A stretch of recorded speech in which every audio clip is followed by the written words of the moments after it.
Welcome to Konkon's Cantina. Grab a drink, sit back, and relax. Yes.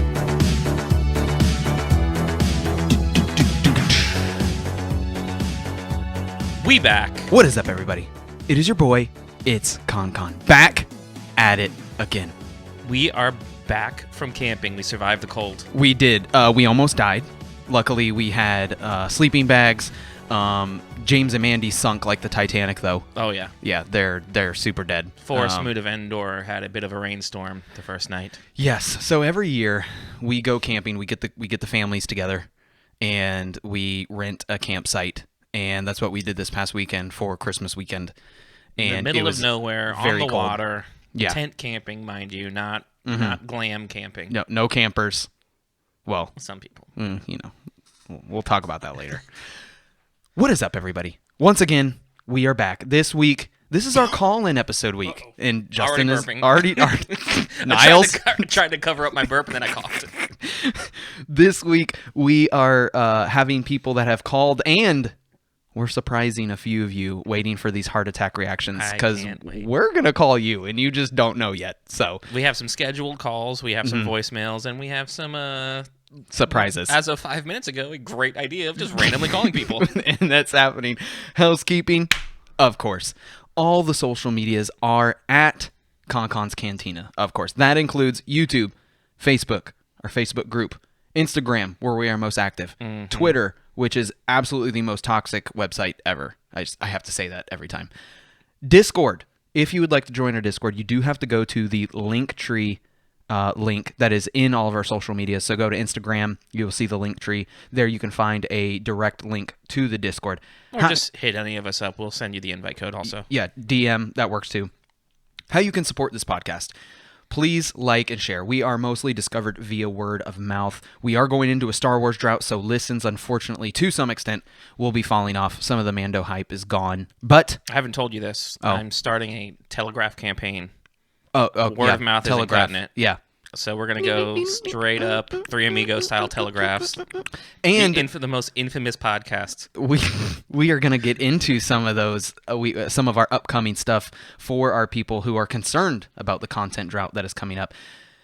Not at the Cantina. Not at the Cantina. And, of course, if sharing and liking is just not enough for you and you would like to support us more, we do have Patreon. Our $3 tier gives you access to the Konkon's Cantina listening post and the Cantina The Insider. Fulcrum listening post. Thank you. Clear that up because we have two listening posts. We have our standard. Anybody's welcome to call. Leave us a message. Leave us a hot take. If you want to try to call while we're recording, we can answer your phone call as well. But the Patreons have the Fulcrum listening post, which is the hotline. If you call that number... The hotline. The red phone rings. You get immediately bumped up to the top. You leave a message. Directly you're to the up. president. You're numero uno. Rate this podcast. 5 stars is what we seek, of course. Listen, everybody says that, but we really need it, okay?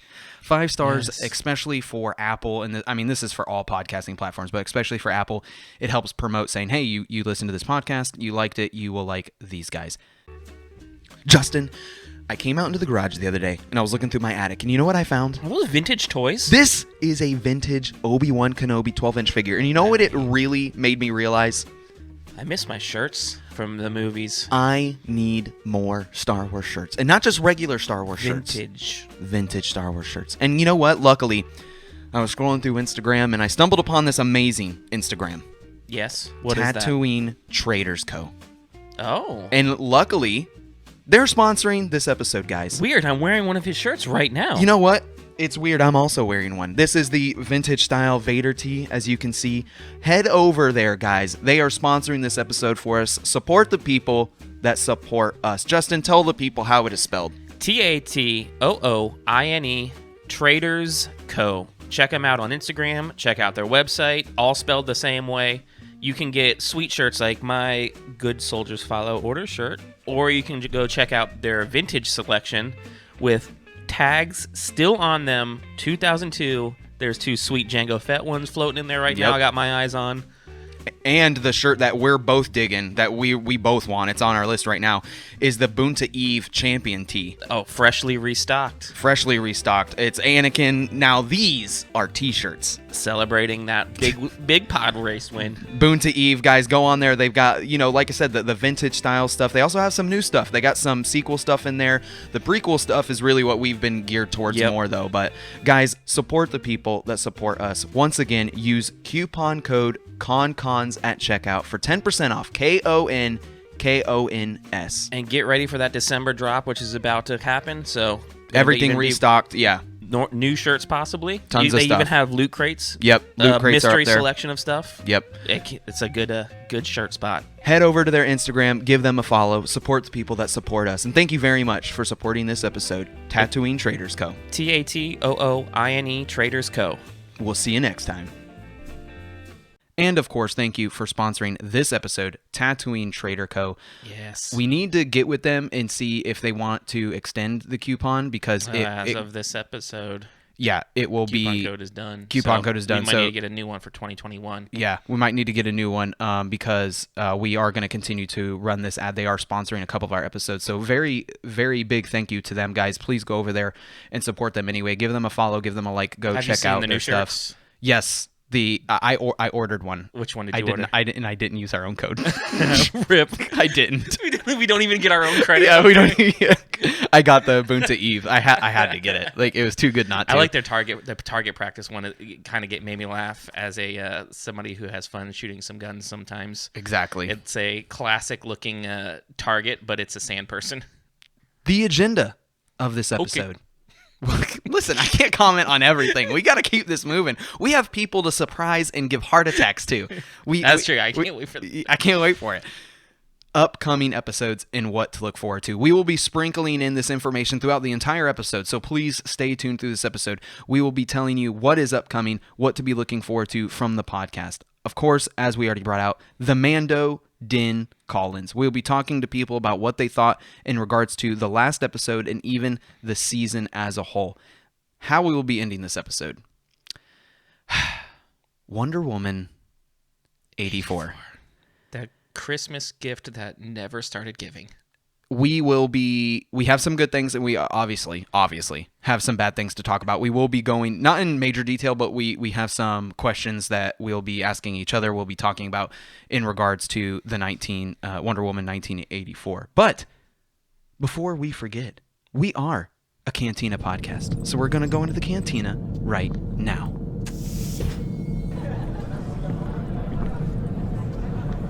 Welcome to Konkon's Cantina. What are you having?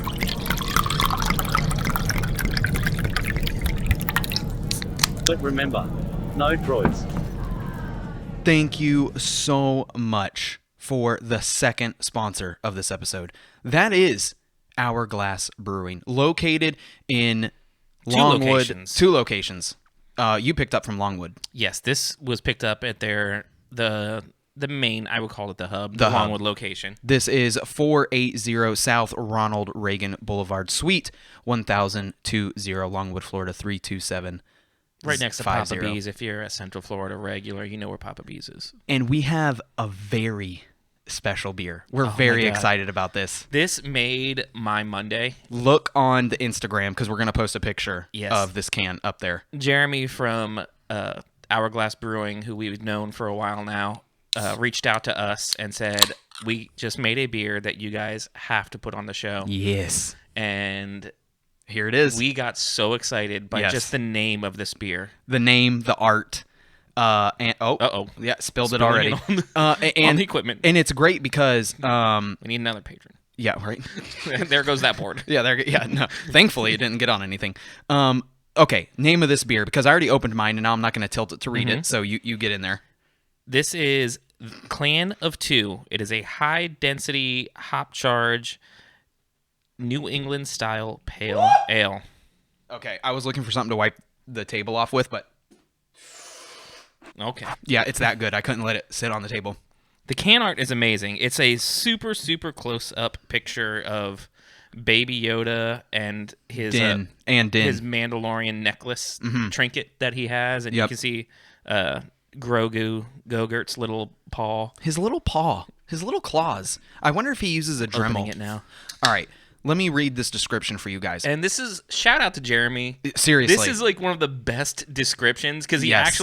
actually sent me it and then he revised it and sent me it again. So I know he was live writing this as I was sitting inside of Hourglass waiting for this 4-pack. Let me get my reading voice going. In a world.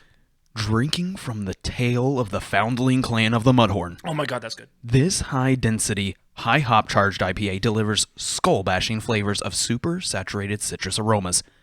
Thanks to the cosmetically high hopping rate of over 15 pounds BBL, this volatile crusher is more flavorful and more aromatic than most. Okay, I'm going to stop now. It's affecting my actual ability to try to read like that, because I'm concentrating on the voice more. This is absolutely amazing. Peppered Wow. notes of evergreen, fresh grapefruit. They're blasted all the way through from a bouquet into a shockingly smooth finish. Now, it is nice that he says that. So my first initial taste is hop forward. Mm-hmm.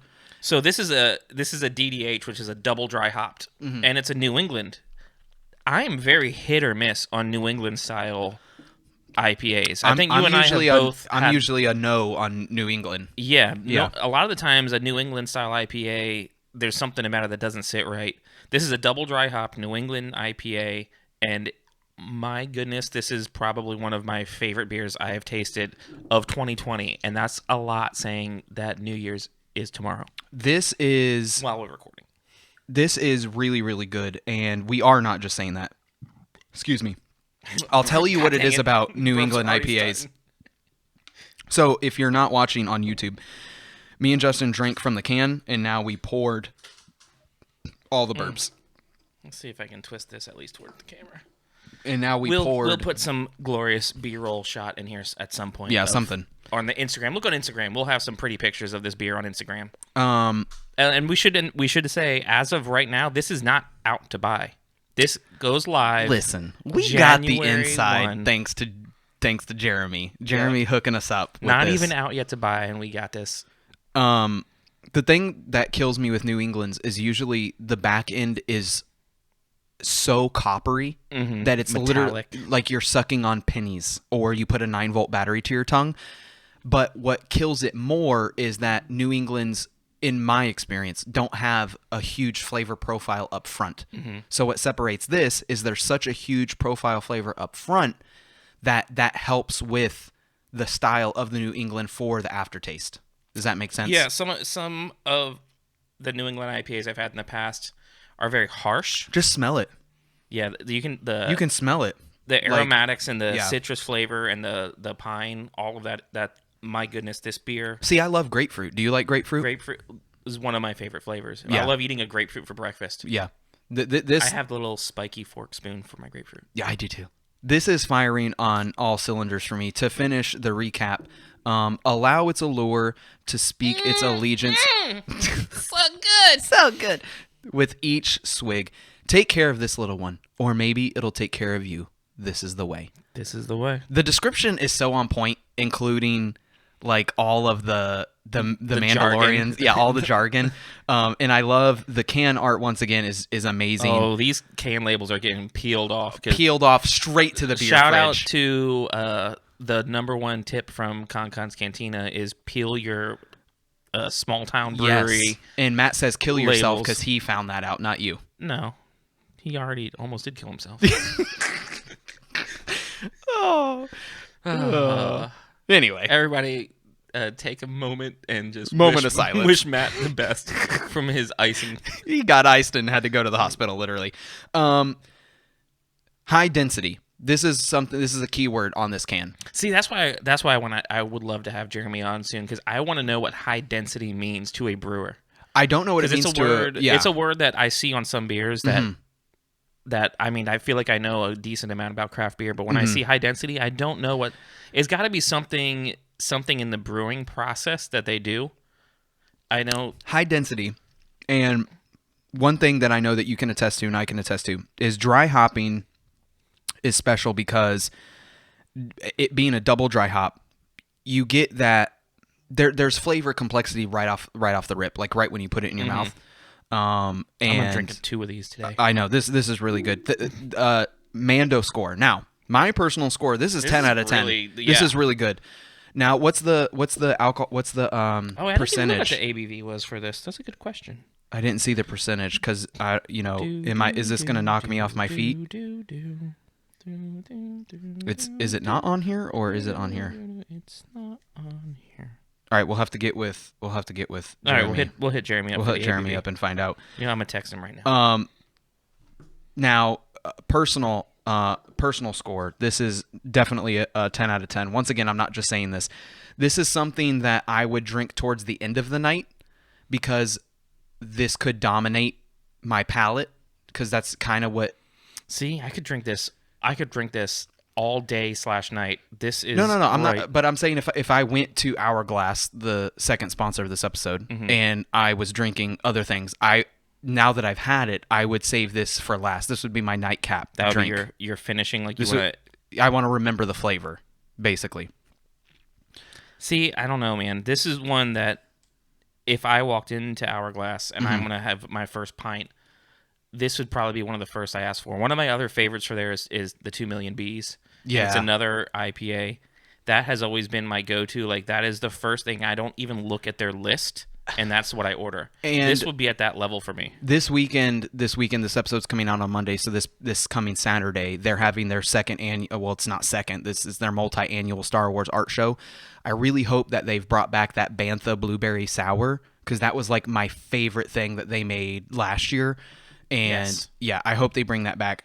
Shout outs to any brewery who's making Star Wars flavored beers. I really, really like that. Yeah, shout out. So you skimmed past that quickly. This weekend is we're releasing this on Monday, so it will be Saturday. We can't. Well, we shared their story on Instagram, so we helped promote it a little bit. Unfortunately, timing of when we're recording. Timing, yeah. Wednesday right now. This weekend for us, the past for you guys is their annual art show. We are living trivia. in the future. Yeah. But thank you We're gonna guys be very promoting it on much. social media because it's worth going to. It was the most fun last year. And speaking of let's get into this Mando score. Personally, this is a 10 out of 10 for me. This is a 10. This is 10. This is like. But Mando score. Now remember, man, I can't see Mando not liking this. I gotta go 9 out of 10. You know, like I said, me and you generally, New England's are hit or miss. You know, we gotta say that there might be a Mando down there. Turns it down by reading the label without tasting. Something. Oh, I hate grapefruit.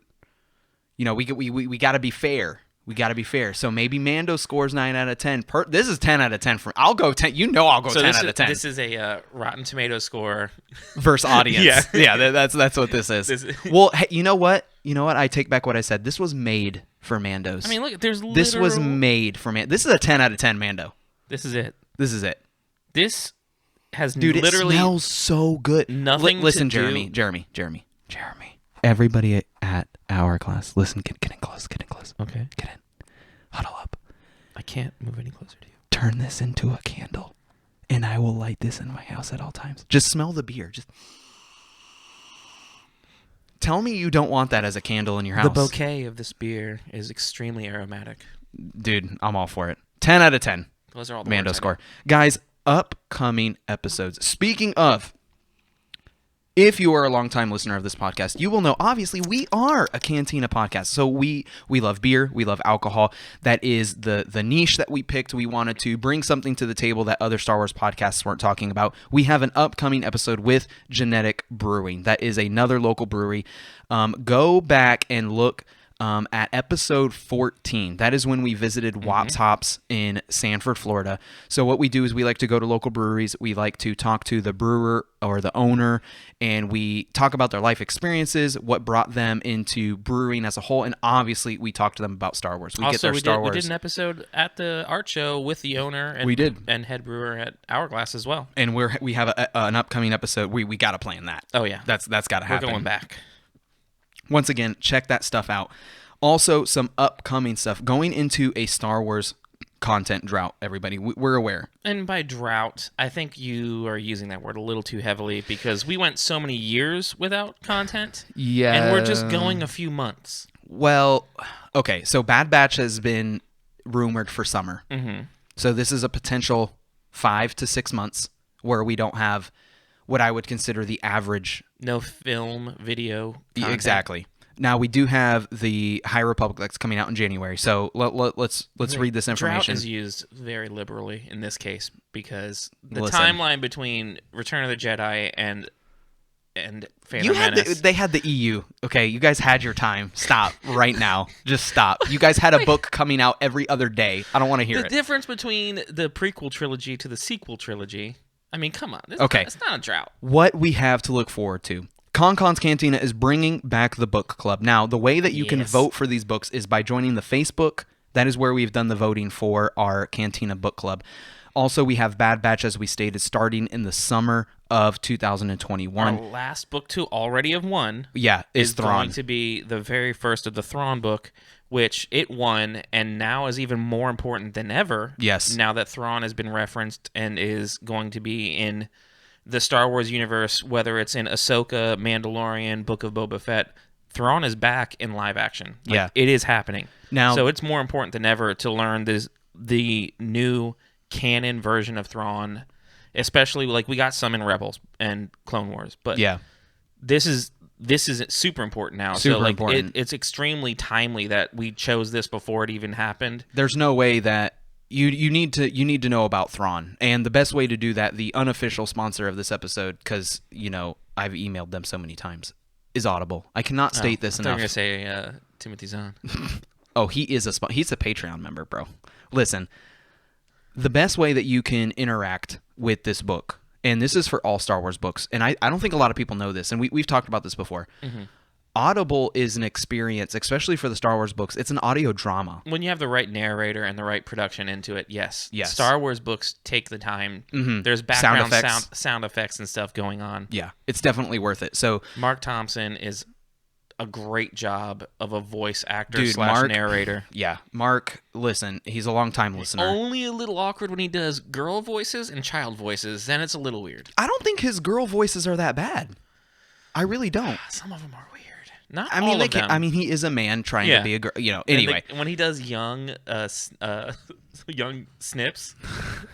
okay, okay. The point is right now we have Bad Batch that is coming, and we will be touching on the era of the High Republic is the next yes. thing. We're gonna get into a call right now. We have a Ooh. voicemail left by one of our Patreon members, Glenn Osborne. I'm excited. I haven't gotten to recap anything from season 2. Whoa. I'm excited because we haven't recapped anything because we put it on hold for this episode. So Hey, this is Glenn Here we Osborne, Sculptus Poe. We just had another season of Mandalorian, and I think it ended on a great high note. I'm sort of sad that there were so many negative vibes about seeing Luke come in, and I don't think it was just fan service for people who thought Luke's death without giving us a good lightsaber battle was a bad move for the movies. wait, what? That's a good point. He said that giving us a better Luke lightsaber duel as opposed to the movies. Oh yeah, I'm in full support of that. Let's touch on this now, because I feel that me and you got our point across, but maybe other people didn't get the point that we were trying to make. Yes. It's not that we didn't like Luke. We just felt that it was a safe move. Yes. Yes. Like I said this multiple times. We were both open mouth, smiling. Who is it? Who is like the whole time? Yeah, like Yeah. not against it. It was just like we thought there could have been more interesting choices than what they chose. Not negative to Luke. High note. I still don't feel, personally, it was left on a high note. No. I literally made a post in our Facebook group where I was like, literally thinking about Grogu leaving with Luke and Mando, Pedro Pascal crying, like legit still jerks me up and tears me up. I'm not opposed to the ending on a down. That's just like Empire. Empire ended on everything going wrong. So Yeah. I'm not opposed to that. To me, it was more of it left me without many questions to ask is my bigger problem. Yeah. Where do we go from here and whatnot? And I also really wish we would have got a moment when Grogu heard the name Skywalker from Luke Skywalker. Dude, I'm Luke Skywalker. Eh? I'm What? out. I'm out. SpongeBob meme. I'm ahead. I think his death in the movies showed him pretty powerful to begin with, and I think that this lightsaber battle sort of shows him as a powerful Jedi, and it Yeah. sort of gives us a path towards one of my favorite plots in the old EU, which was the Jedi Academy path. Yes. So hopefully we have a lot of time now between when Luke starts and when he drives his nephew into the dark side and Well, he all doesn't that. really, though. So I think it's really a good option here to bring Luke in. I'm a little bit salty that Kyle Katarn didn't come in, but Shout out to Dan Carl Katarn. And this is kind of exactly what we just That was said. a long. That was It was a long shot. That was a long shot. But it's not really with dark forces and everything. Come on. Yeah, with the It's Dark not Troopers that- coming in Yeah. there, and it was a long shot, but it was a feasible long shot. It wasn't like a shot in the dark entirely. I think that with the amount of Clone Wars characters that they brought into this season in particular, that bringing in another character that most people wouldn't have known wouldn't have changed anything. You see what I'm saying? Like, who's Ahsoka? Who's Thrawn? Who's Bo-Katan? Bringing in Kyle Katarn wouldn't have been more of a stretch because the people who knew who Ahsoka and Bo and all these people are would have also known Kyle. I think that's the type of fan service that I think would just be amazing. That's what we deserve, Justin. Don't bring that word into it. I know. But like a Kyle Katarn, like in the nerd fandom, he's a mainstay. Like he's a big character. In our age group that you played the Nintendo 64 games, Yeah. like he's huge. But to the masses, like it's like a Cobb Vanth. Like who the heck is that? Like Ahsoka, it was like that. And why am I drawing a blank right now? I mean, even Boba Fett to a certain point was like that. To some people, they knew the face but didn't know the story. Yeah. They knew he was the guy that died in Return Kyle of the Jedi. Katarn would be, to most people, nothing except the hardest core of fans. Yeah. And I think that he also was a small enough in the EU that they would have freedom to do a lot with him and maybe make tweaks and make changes, but he also didn't have like a crazy ultra overpowered grandmaster Luke Skywalker type of a history that would turn the EU away or turn Disney away from his EU version where they could have even kept them the same. Yeah. I thought that was just, it could have been so unique to bring somebody like him in. I forgive him. Also, I don't see Grogu's departure as a chance as a bad thing, really. We have a chance for Mandalorian to pursue the fact that he now holds the Darksaber. And so he's going to be I think he might be a better uniting force than Bo-Katan for the Mandalorians since he's already in with Death Watch. So I think there's actually a lot of things to be excited for the next season. I like your viewpoint. Yeah. I don't necessarily agree with it, but I like your optimism. But he did bring out something that other people have talked about. I've seen on Twitter and whatnot, which is Bo-Katan was a part of Death Watch.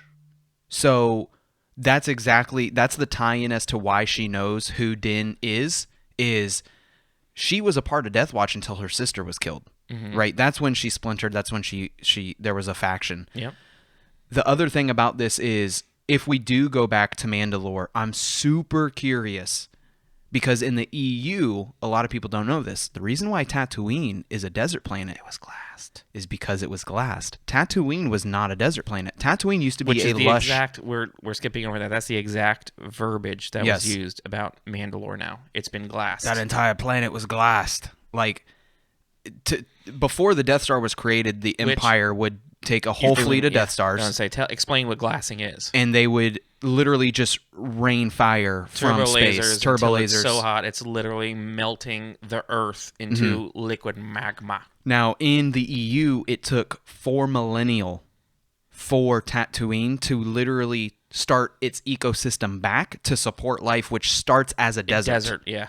So I'm curious to see where we do go with, if we go back to Mandalore, what the planet looks like. Is it the whole planet was glassed? Is that like a far-fetched idea? Is it true? Did it get glassed? And Danny said that he thinks our boy Din would be a better choice to lead than Bo. How do you feel about that statement? No, I don't agree. I don't either, because I think you can't give a super close-minded cultist, for lack of better terms, to lead an entire people. He knows nothing about the true origins of Mandalore. It'll be interesting. I can't wait to see what happens.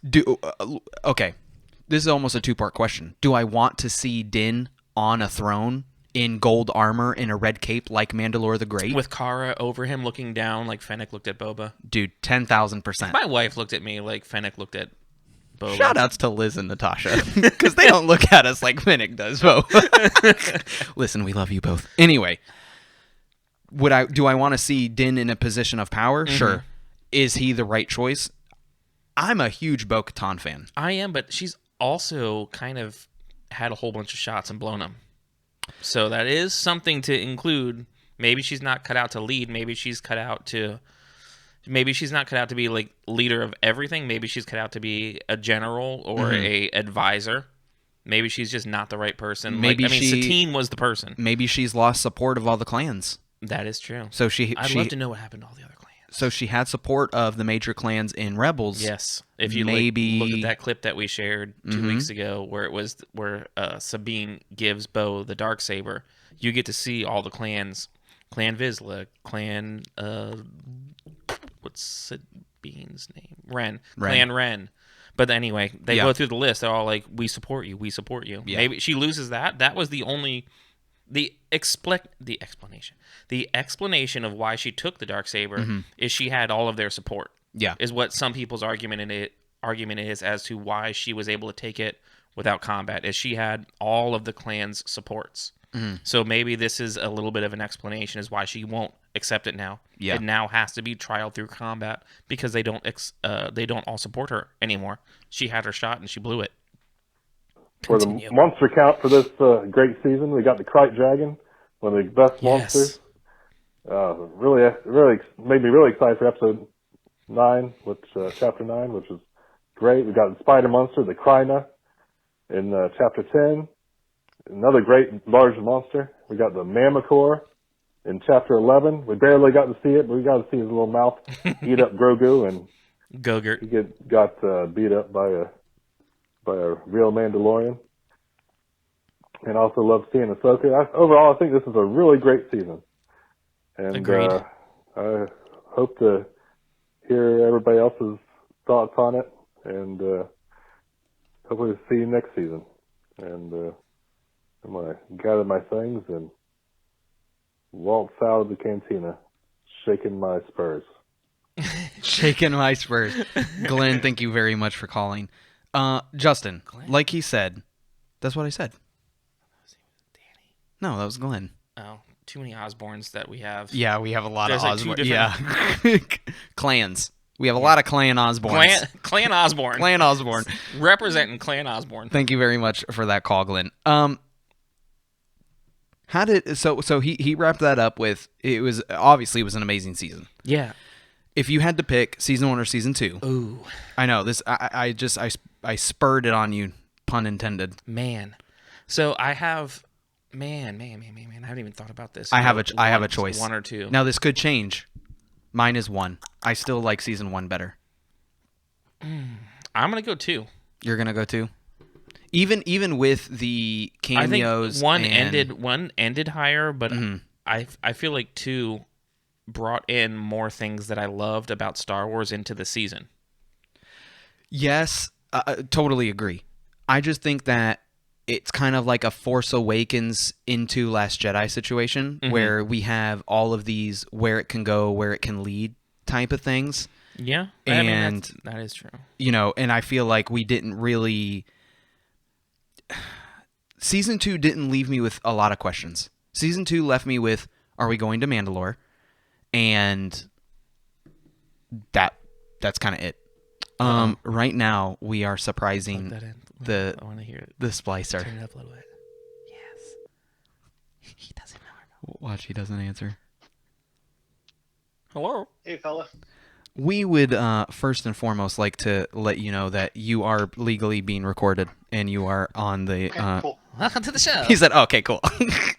You are on the Cantina podcast. What are you drinking, sir? I am drinking Thompson's bourbon whiskey. Jordan with all the plastic bottles. Guys, this is the casual kid. He has been on the show before. You know him well. You love him. Jordan, we wanted to ask you just really quickly, how did you feel about the last episode, and what are you expecting going into season 3 of Mandalorian? Okay, so I was already on for the finale episode.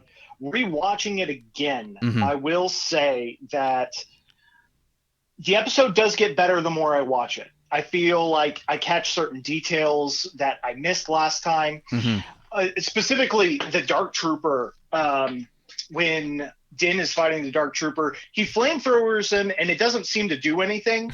But what I noticed is that it removes the internal lining for the Dark Trooper that allows him to get the spear in to actually break, break his neck. I didn't notice that the first time around. I like it. Yeah. Flamethrower served a purpose after all. Yep. So I am catching more things. I still feel like the episode ends with a downer. I'm going to stick to my take that it should have ended as soon as they revealed Luke. Jordan's take of Yeah, the ending, I love that. ending 5 or 10 minutes sooner is like the best idea. Like that's solid. Like that would have ended on such a better, mysterious note. Yeah, Yeah. So going into Mando season 3, I honestly have no expectations, but I do have a little bit of a linking take on that. Okay. I think Din is going to have a cameo or at least a stinger ending in the Book of Boba Fett. He is going to get tied in. I think he definitely has to. Yeah, CW. has to. Yeah, because we have to know where he is going from there. So I think when it comes to season 3, I don't have any expectations right now. We'll wait to see what happens in Book of Boba. I think this is a great segue to talk about the rumors of Mandalorian season 3 being... Do we have a solid from Disney, like what is coming out first? Is Book of Boba Fett coming out first, or is season 3 coming out This first? is where me and Chris from the FOMO cast disagree, because during the Investor Day, which we talked about on our last episode, Kathleen Kennedy specifically said that Mandalorian season 3 is on track and is coming out the winter of 2021. We've had Jon Favreau say that Mandalorian season 3 is coming out the end of 2021. Star Wars and Disney themselves have said that Mando is coming out in December 2021. And now we also have Book of Boba Fett coming out December 21. Now, this is where it gets tricky. We have Favreau and Filoni both being the writers and showrunners for both shows. I saw an article that said that they will be filming and shooting simultaneously. I saw that. Chris from the FOMOcast said that now that that's not happening, Mando will be delayed because Boba is taking priority. I've heard that story as well. And so I've heard that they're 100% separate. They are not, because one of our early predictions is like, is this gonna be season 3? Thank goodness they're two separate shows. Yeah, I've heard that's definitely not the truth. Jordan, what have you heard? What I've heard was there was an interview that Jon Favreau did with I think it's the Today Show, and he basically said straight out that Book of Boba Fett is going into pre-production or is in pre-production right now. As soon as production is done with that, they're going into Mando season 3. So they haven't started, and it does not sound like they're going to be simultaneous. So it could that sounds like it could be delayed. Yeah. How does everybody, real quick? I don't like that. As long as we get content in the end of the year era, like whether it's October, November, December, I will be happy. Whether it's Boba Fett, whether it's The Mandalorian. Now that we know that this is a universe that they're building where all these timelines are all intersecting and it's the same pocket of time and it's things happening in different places in the universe. Yeah. I'm totally fine with it being a different show that we have to wait a year for. As long as we're not waiting a year and a half, 2 years for a show. Yeah. Whichever one it is, I'm going to be just as happy with. I totally accidentally hung up on Jordan just then. Oh, no. How'd you do that? I pressed the wrong button. As long as they're the same, as long as they're time. I want them to be separate. We've talked about this. I don't want to spend too much time on it. I don't like the idea of Boba Fett delaying Mando, especially considering that Fennec is in Bad Batch. Yeah. You see what I'm saying? Like, we're going to get this kind of prequel story of Fennec, and we're going to get Fennec. So it's kind of filling that void of, the Boba and Fennec type stuff. Anyway, Jordan, thank you very much for allowing us to surprise you with this call. You're welcome, guys. Anytime. You weren't on the pot, were you? No. What's Monica doing right now? I'm in my office. What's the wife doing? She made dinner and she's eating dinner and watching How I Met Your Mother. So solid night. Listen, hold on to that one. I will. Funny story. Multiple years ago at Connor's wedding, yes, I bought you a ducky tie. And where's my ducky tie? In my mind, I thought it was going to be hilarious to make you change your tie at the wedding into the ducky tie and have to wear it. And it has been in my glove box for like how many years are you married now? 4 years. Oh, yeah, I was like 4, almost 5 years. It's been in my glove box. Jordan. Oh my God. Jordan, thank you very much. Yeah. We'll talk to you later. You're welcome, guys. Later guys. Love Bye. you. Bye, Jordan. That worked out well. That worked out. So now, going along with new Star Wars content, one of the things that now that we have gaming PCs, you want to do is some Twitch content, which I am super excited for. And there was an amazing sale on Steam, and you managed to get all of the new EA and Star Wars games, and you are going to be starting a little teaser. So, guys, this is what we're doing. We're calling. We're doing our call-in episode. We're also sprinkling in some of the upcoming stuff. So, as Justin just said, yes, the Cantina Twitch channel is live. Yes. Twitch.tv/Konkons Cantina. I am going to be starting the Jedi Order playthrough with your boy. It's Konkon. And these will be 30-minute segments. I'm be honest, I have watched all the cinematics. Well, you have to, as a Star Wars fan. You got to know what happens. You got to know the canon. Yeah, you got to know the canon. I did watch it, but I am going to be doing the full playthrough. I want to do 30-minute segments that will also be coming to our YouTube, which will be its own playlist. And so I will be playing Destiny and Cyberpunk, and that's about it. And we can't put that on YouTube because of boobies. Let's see who we have next. Let's see. We could call people who are. I tried calling Wesley, and it didn't do anything. Let's call Chris. Chris was already expecting our phone call, so let's hit up our boy, Chris Duncan McLeod of the Clan McLeod. FOMO Tina. Listen, it's Connor McLeod. Okay, watch. He's gonna answer the phone, and he's gonna go bueno. Bueno. Que paso, sir? I told Justin, I was like, watch, he's going to answer the phone, and he's going to go, bueno. Listen, due to legal reasons, I do have to let you know that you are being recorded because it is the state of Florida. So you are being recorded on the Konkon's Cantina podcast. Of course I am. Listen, Chris, give us your take on how you felt on the last episode of The Mandalorian Season 2. I think it was. I was a lot happier with it than I was right when I watched it after I let it sit for a minute. Mm-hmm. I think a lot of the complaints about how it didn't feel right because of the way it ended, it being kind of an ending. Yeah. I think we're still used to the cliffhanger from last year. And then also, we come to expect most shows to leave you with something to look forward to. Yep. But when you deep dive, you kind of realize this is the Mandalorian show, and I'm hoping they explore the Mandalore plot point a lot more, especially with Boba getting his own show. Mm-hmm. It's kind of gonna focus directly on Din, and obviously Bo is gonna be involved as well. But I really enjoyed this season. As soon as the X-Wing came in, I'm like, that's Luke's X-Wing. You went straight to Luke? I went straight to Luke. I hear a lot of people say that, and to me, when I saw an X-Wing, I immediately just had countless hopes of different people it could be. Well, for me, it was the coloring and the look of it, because we've already seen 2 X-Wings that are from the modern New Republic that do not look anything like the one that came in. Right. So the one that came in was from the Rebels, from Return of the Jedi era style ship. So I immediately went to that. They are actually 2 different models. Oh yeah. Yeah. The one's a Right. T65. One and is smaller. T90. Yeah, as so the newer ones. the newer ones are actually smaller, and the older versions are and the larger. and I said the motors. The engines are in a different shape and formation on the wings.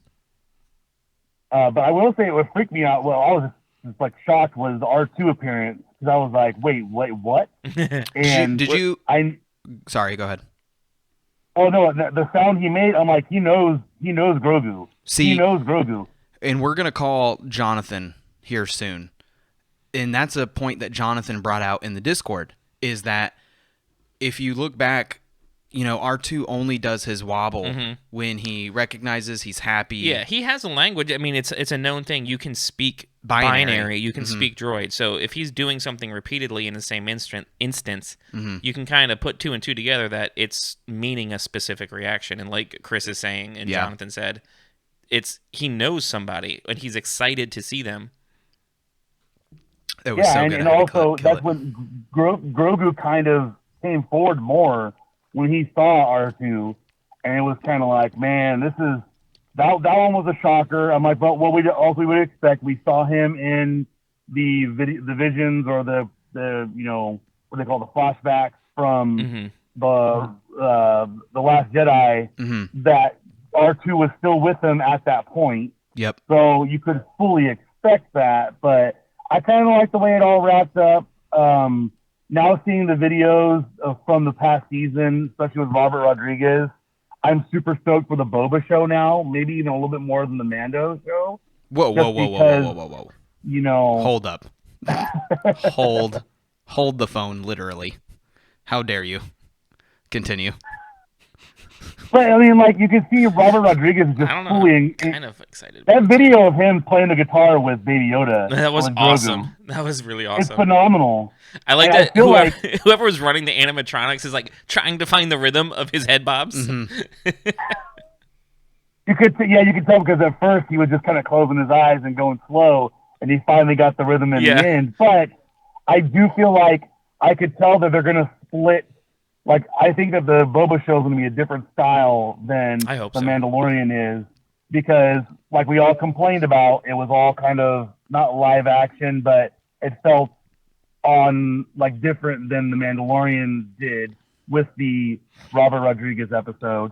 So I'm just hoping that, Boba goes his own way. I know they're going to cross over. They're going to do that thing where they all meet up and do something. They have to. I want crossover. They said that in the Disney Investor Day. It's going to lead up to one massive event. Yeah, and this is something that we're going to get into later in the episode with the DC universe. It's something that we see now with the Marvel universe, and it's something that we're obviously seeing with obviously Jon Favreau being involved with DC, and now obviously his forefront of Star Wars is we need to see these stories have a continual timeline, a continuous storyline where they're interacting with each other. I mean, that sets up for better storytelling. Yep. And payoff. That's what a lot of people don't realize is, like, when you're putting in all these seeds, the storytelling is actually called a gardening style. Is you're planting all these seeds, and then when these seeds bloom and come to fruition, the payoff is ginormous, right? The bouquet is amazing, everything.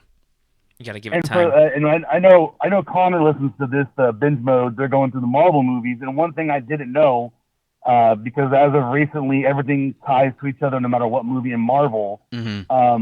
Doctor Strange had no real tie to the rest of the movies, so that is why they inserted the stinger scene of Thor meeting with Doctor Strange, because that was not supposed to be in that movie. Wait. And stinger scene. Oh, yeah. I got you. Yeah. And he goes to the Sanctum, and it leads to Thor Ragnarok. Yep. I feel like Star Wars has decided, especially with that stinger scene. I mean, I got super nostalgic. I was actually talking to someone. I was texting somebody about the episode at 1 o'clock in the morning, because I stayed till midnight. I'm on the West Coast. I'm so jealous that it's 1 o'clock in the morning for him. I know. It's, yeah. But I texted them, and I didn't even realize there was a cutscene. So I'm walking back and forth in my living room, and all of a sudden I see Boba, and I'm like, hold on. What's going on? Troy. And I'm sitting there, and I'm like, oh my God, they've never done this before. And I'm like, do I need to go back on all the other episodes? Is this something they've been doing this whole season? Troy did the same thing. Troy was like, how dare you not tell me there was an end credit scene? He like found out like 2 weeks later. That for real? That's how long it took? For real. It took, it was like solid 2 weeks. Like it took us like 10 minutes because we immediately ran on Discord and we're talking. Caleb. I'm sorry, Caleb. I didn't give you your shout out. Caleb in our Facebook group. He's the one that said make sure you stick around to the end for that. We were so happy, like children. And you're welcome. You're welcome for me stopping the spoilers in Discord as well, because I saw what was going to happen, and someone's like, I think it was Discord or it was on Facebook. Somebody started posting about it, and I mean, as you guys said in the last episode, just the appearance of Luke, because unless you are diehard into it and you've been going through the series, you don't know who could be showing up. You wouldn't know about the X-Wing, tie-in. You might just think it's just somebody from the Republic. So I really thought it was Mace Windu, because we didn't see the color of the saber. And there were so many rumors. A lot of the X-Wing scenes were black and white. Exactly. So you couldn't see the exact coloring unless you were already preemptively paying attention to look for it. And when we saw the glimmer, and it was in color. Yeah, when we saw the glimmer in color, we saw the X-Wing, though. The X-Wing had red on the back of it. But never in color. Oh, no. When it flies in, it's in color. It did, but I was so excited that it was an X-Wing. I wasn't paying attention for that. And then the next scene is in black and white, and it's on the security camera. And we didn't go back and watch it because we were recording a reaction video that has had millions of views.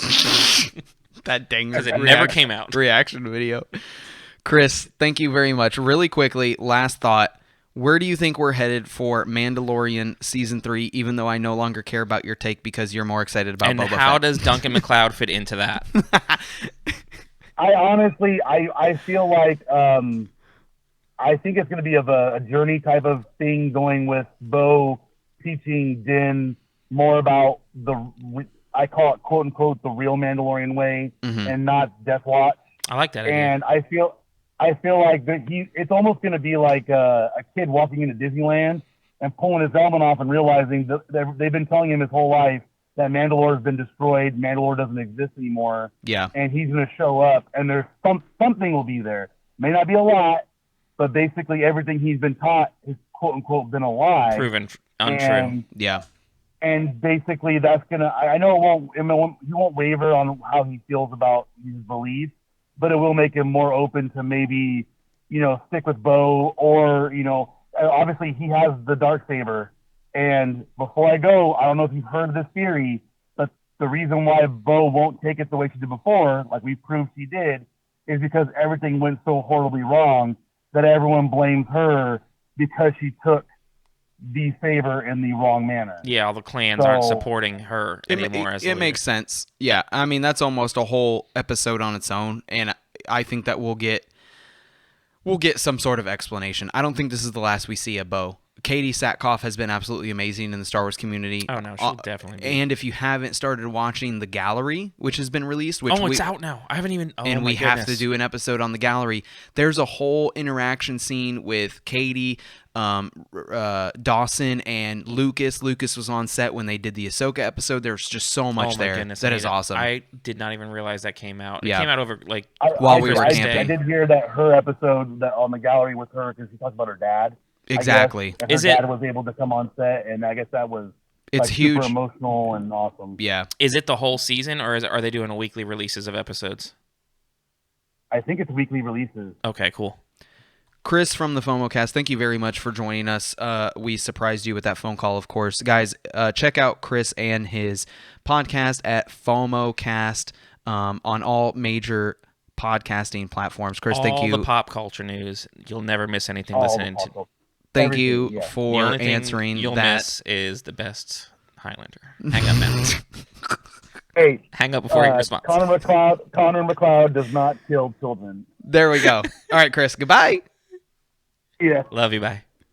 Guys, the next bit of what is upcoming for Konkon's Cantina. We've already talked about this. We're going to mention it one more time. The next book in the Konkon's Cantina book club is the Thrawn trilogy. Now, this is the first book. Now, don't get this confused because there is another trilogy that just started. Yeah, it just started. This is the very first one. The way that you can tell the difference is the cover is half of Thrawn's face, a front picture profile, and he's the blue guy. That'll help you. That is the first book. Also, during the quote drought or the lack of content, me and Justin also are going to be taking time to break down our favorite Star Wars movies, if not each one of them, depending on where we decide to sprinkle in these other episodes. We have already done a Rogue One episode. Probably our next one might be Solo. I'm down for Solo next. Solo doesn't get the love that it deserves. It has to be the most underrated Star Wars movie. For sure. Yeah, it's the most underrated. Like, I guess you could say, quote, Last Jedi is the most underrated because it's so controversial. But so many more people have seen The Last Jedi versus Solo. Solo was written off without being seen by so many people. Exactly. That is the Shout next... out to Tyler Shiflett. Yeah. Listen, man, we love you. That is just some of the things that are upcoming for us. I think we also... One thing... we're calling somebody. Yeah, okay. Keep going. Okay. One of the things we talked about was character studies, too. Yes, we'll get that. We'll get to that after our next call. Who are we calling? Jonathan. Okay. Watch him not answer. He's playing trouble. If he's playing trouble, he's definitely not answering. Please leave your message for Jonathan Kuhn. We're leaving him a message. Jonathan, this was your one and only chance to answer, to be on the live recording of the Konkon's Cantina podcast. You failed us. He'll never listen to this voice. He'll be deleted. He'll delete it, yeah. Jonathan, we were calling you. We'll call you again. Okay, love you. Goodbye. Yeah, Jonathan didn't answer. If he's like me, he's got 64 voicemails that you never check because you just read them. Character studies. So one of the things we talked about was doing character studies at first, and we were against it. And the longer we have discussed what we want to do with the show and the reactions that we've gotten from people who have been like super blown away by info that we've talked about, we decided we are going to do some character studies and kind of dig into some of the people that you might know on the surface. Yeah. But you might not know a ton of backstory, and you might not know reasons why they're making decisions. And somebody like Ahsoka. Yeah. Ahsoka's probably going to be one of the earlier ones we do because she's mega popular now to the masses, and previously before that she was popular to like the hardcore fans, but nobody else really knew she was just some alien Jedi. And the way that you guys can be able to be involved in this process is we do put these books with the Cantina Book Club. We're going to also put some of these characters up for voting, and that is via Patreon, and that is via the Facebook group. So if you have not joined those two, that is the two to be involved with those. Also, Boba Fett and Darth Vader are going to be included in those votings because their real-life actors have recently, unfortunately, passed away. And so the originals. Not Hayden Christensen and Tamora Morrison. Pull up Matt. We'll call Matt. Some of the other things that are upcoming, once again, to reiterate some of these things, we have Bad Batch that is coming hopefully sooner than summer. But we do check out the Facebook. We also have some unboxing things that are coming up. And the way that we're going to be able to do that is we have pre-recorded these. We just haven't had time to put them out yet.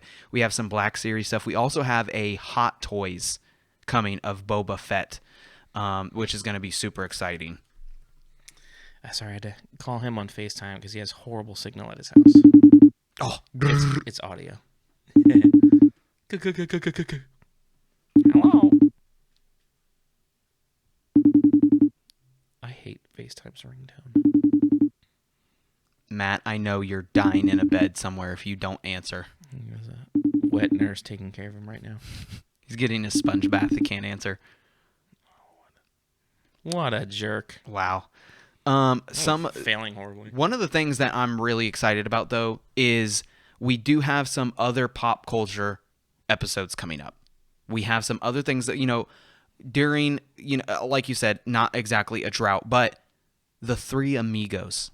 If you have never seen that movie, Martin Lawrence, Are you looking at me, Steve Martin? Thank you. Okay, I didn't know. Yeah. I said Martin Lawrence. Martin Lawrence. Hold on. Three Amigos reboot. I'm literally sitting here and I'm like, Martin Lawrence. This dude is texting on his phone and I said the wrong name. Okay, we're doing a Three Amigos episode that we do like to sprinkle in some other pop culture things. Eddie Murphy, Martin Lawrence, and Chris Rock starring. Dude, I'd watch it. That'd be hilarious. I'd watch it. Also, we want to do a Ready Player One because Ready Player Two, the book, is coming out. Book is out. Oh, it did come out. Mm-hmm. Did you get it on Audible? Mm-hmm. Okay, I haven't gotten it yet. I need to get that. I need to see if I have a credit right now. And also, we'll be talking about we want to do a Scott Pilgrim episode. Oh yes. So that's some of the other things that we have coming up. We may or may not buy Mexican tuxedos for the Three Amigos episode. Maybe not. Maybe not? It's definitely happening. Okay. I was like, what? I thought we were going to do that. We're just calling people. We're just calling an OG cast member. This is our boy, the Magistrate, who is live on the show on Russell, the Cantina podcast. For legal reasons, I do have to let you know you are being recorded on the Konkon's Cantina podcast in the state of Florida. Hey, guys. Russell, Magistrate, our returning guest, our boy, our man. Literally the OG Luke, literally the Luke OG reincarnated. Magistrate. Literally Luke yeah, the OG, The OG Magistrate. Not to be confused with the new Magistrate. Russell, we will not keep you. But we are doing our Cantina call-in episode. We are surprising people by calling them live on the air. And we are talking about the last episode. honored. And we Season do 2, last season 2. episode, whichever you choose to talk about. Yeah, season 2 Hot as a takes. whole, or the last episode. And I know that you have a lot to say about the last episode. He was not happy Luke showed up. Yeah. Now, Russell, let me ask you. Guys. Go ahead. Let me ask you. With this, with season 1 obviously now done and season 2 wrapped up, let's just start with how you felt with the last episode, and then going into where do you think season 3 for Mando specifically goes from here. Well, let me just say that I am not prepared, but Yes. That's the point. That's the point. You're good. You're good. I was super ecstatic. I've always been on the, Luke needs to be redeemed after his character, his character being destroyed on The Last Jedi. So I was totally on the camp that Luke should be the one to show up and just, totally rattle everybody's expectations. You're not alone with the feeling. There's many and it was of incredible. the internet feels the same way. Many of It the was internet. incredible. That's a new term. Yeah. So, all the reaction videos all over YouTube and stuff, I kind of wish I had recorded myself because I was jumping up and down. And yes, a tear did struck my eye. I think I told you that earlier, Connor. But anyway, yes, I was very excited. The last episode was mind-blowing. There was so much going on. And where do I see it going? To be honest with you, after the end credit scene with Boba Fett and then the Book of Boba Fett, I kind of thought I was right when this whole show was kind of migrating, if you will, or turning into a Boba Fett show. But then I think a few days later we did get confirmation that we'd see more Din Djarin. As far as Din Djarin goes, I mean, he's got the Darksaber, so I mean, there's all kinds of theories. I mean, the interesting one I heard was Bo-Katan was gonna either fight him or marry him. Marry become him. ruler Ooh, of that's a new Mandalore. one. Marry him. Yeah. I like that one. Yeah, so I mean, obviously they're friends, so I don't see them fighting to the death or whatever to get the Darksaber, but definitely Mandalore, the whole ruler of Mandalore storyline. But yeah, it'll be good. Yeah, I said earlier when we were talking with Jordan, the Cantina Splicer, we were saying I'm totally of the camp where somebody made a fan art where all of Mando's armor is now gold and he has the giant red cape like Mandalore the Great, and I was like, I wasn't on that camp, but now I'm like totally for it, like to see something of that extent. Russell, who do you think would make a better leader for Mandalore? Bo-Katan or Din Djarin? It's a good question. I mean, like I said, I think Din Djarin, the character development, even with his helmet on the whole time, has been incredible. Mm-hmm. But all that being said, Bo-Katan is such an awesome character, and and obviously I love the actress that plays her. But I don't know if I had to choose. I guess. Sorry, my phone is ringing on the other end. Hello. You are also part of the Cantina. I feel legally obligated to tell you. Yeah, exactly. I would choose. Oh man, that's really hard. I guess Din Djarin. Din. But again, what I said about Dodo Din. Bo-Katan possibly, a political marriage to rule Mandalore as husband and wife. That'd be cool. It would be not only something that was done in real life in history, but also something we've seen. Poor Pocahontas. Something we've also seen in other pop culture shows is marrying for political power. So I'm all for it. Book of Boba Fett. Are you excited? Are you not excited? What do you think that show in particular is going to be about? Well, I mean, he's ruling by, he's in charge now at the big palace. So I guess I was a little confused because they kind of sold Boba Fett as sort of a good guy. Mm-hmm. And now he's a bad guy again. Mm-hmm. So I'm not really sure, to be honest, where they're going to go with it. But, he's obviously going to be the new ruler of the criminal underworld, at least on Tatooine and the surrounding systems. But I'm very confused. It seemed like they went one way with him, and then all of a sudden they turned the tides, and now they're going a different way with Boba Fett. So it is. That was the thing that I noticed as well. Chris brought this out to me today. This is something that I didn't know. Now, this is a EU explanation, but beans how John and Dave have brought so much EU into canon now. Mm-hmm. Mm-hmm. Notice Boba Fett in Empire and Return of the Jedi. He has yellow streaks on his bucket. His tally marker. Markers. In Mandalore culture, yellow is a sign of revenge. So these are marks that he's made against people that he is seeking revenge for. When he repaints his armor in Mandalorian, he uses red instead of yellow. Red is a sign of honor in Mandalorian culture. So it is kind of weird. We might not get that actual explanation, but kind of like what Russell said, it's almost like, I owe my allegiance to nobody. Mm-hmm. He's just a simple man trying to make his way through the galaxy. Where do we go? Is he I really don't know where we go with the show. I'm more excited for the Finnick storyline, like we said earlier with Bad Batch. We obviously saw her in the animated trailer for Bad Batch. I'm so excited for that. I'm more excited of a Finnick backstory. I do hope, Russell, do you think that we see Mando cross over into the Boba Fett show? Oh, yeah. I think especially with their, interpersonal relationship that they got going on with the end of season 2, I think it's kind of inevitable. Mm-hmm. That's very exciting because, obviously I'm a huge Marvel fan and, the MCU, they all kind of cross over. They're all intertwined. Yeah. We even saw that with Agents of S.H.I.E.L.D. on the show. Yep.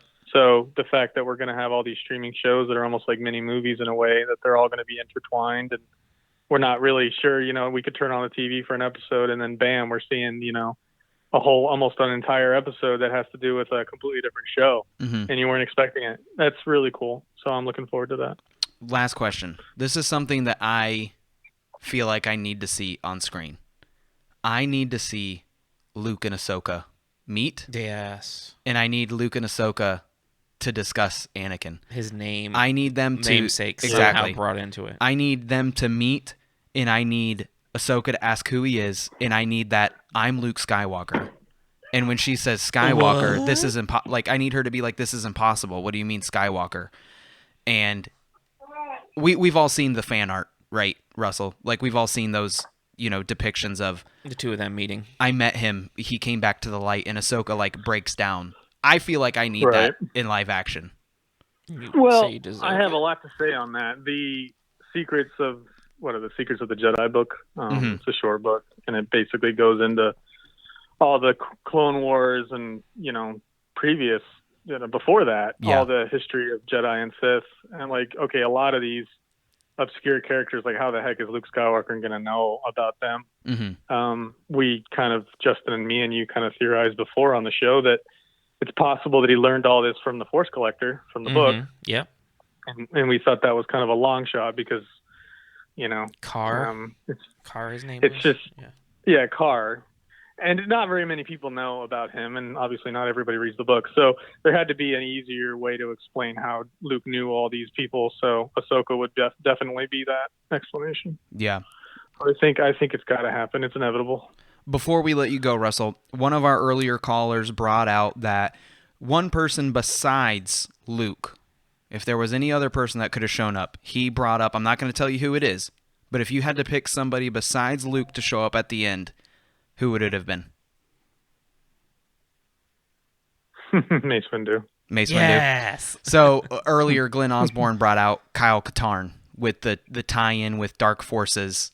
Dark Troopers, you know, he brought that up. Me and Russell have talked, or me and Justin have talked about Ezra, obviously showing up, which most likely will be in the Ahsoka show. Yeah. Anyway, thank you for taking that surprise call, Russell. Obviously, you didn't know that we were going to call you and do that. But thank you so much for now answering. My dinner is cold, but it was worth it. Worth it. Totally worth it. All right, Russell, we will talk to you later. Thanks for answering. Thanks for the call, guys. All right, Bye. Later. Mace Windu. I think that would have been so cool, man. It would have been cool. And that's... A ravaged, scarred up, cyber-legged... Oh, we're straight into. But when we were watching, when we did our reaction video that never came out, because of the black and white lightsaber, that's really who I thought it was going to be, was Mace Windu. Yeah, because you couldn't see the color of and we had the blade. seen rumors about it. Who that is? Hey yo. Oh, hey yo. Jonathan, due to legal reasons of the state of Florida, I do have to let you know that you are being recorded on the Konkon's Cantina podcast. What was your last role? Hey guys. Jonathan, this week we are talking about the last episode of The Mandalorian. How did you feel? Where do you think we are going to season 3 as a whole? So we'll start with seeing the last episode, the finale. How did you feel after it? Personally, I mean, I loved it. I'm on the side of I don't mind seeing more Luke. And I think that's just because I was never really I never read all the books or the comics. I saw movies, that was it. And then we had, the latest Disney movies that came out, and that's really, I didn't really know the in-between story of, from the original trilogy to sequel trilogy. So it was interesting to see Luke in that in-between. And I thought that was really cool. And as far as where it's going, who knows? There's so much that they can go.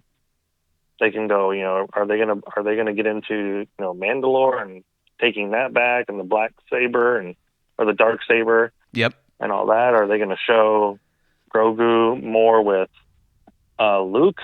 I was thinking. We were discussing in the Discord the other day about how it would have been cool if it would have been Mace Windu or some a Jedi like that.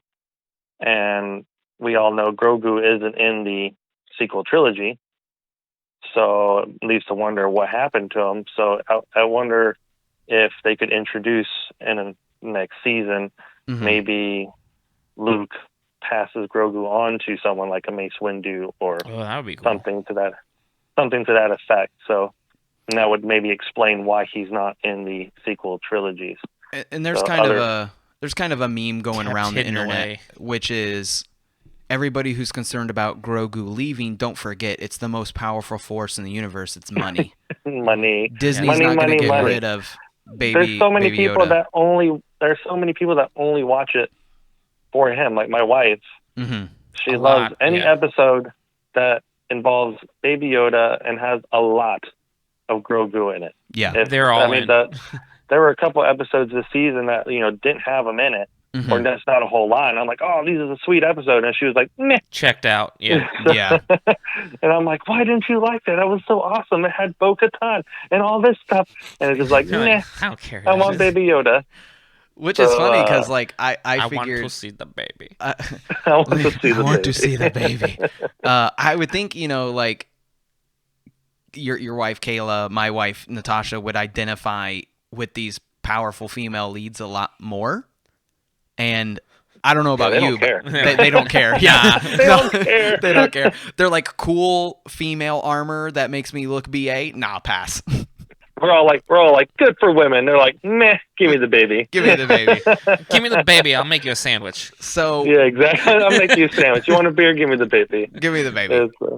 So talking about where Mandalorian season 3 is going, in my opinion, thankfully we got the news that Disney has separated Mandalorian from the Book of Boba Fett.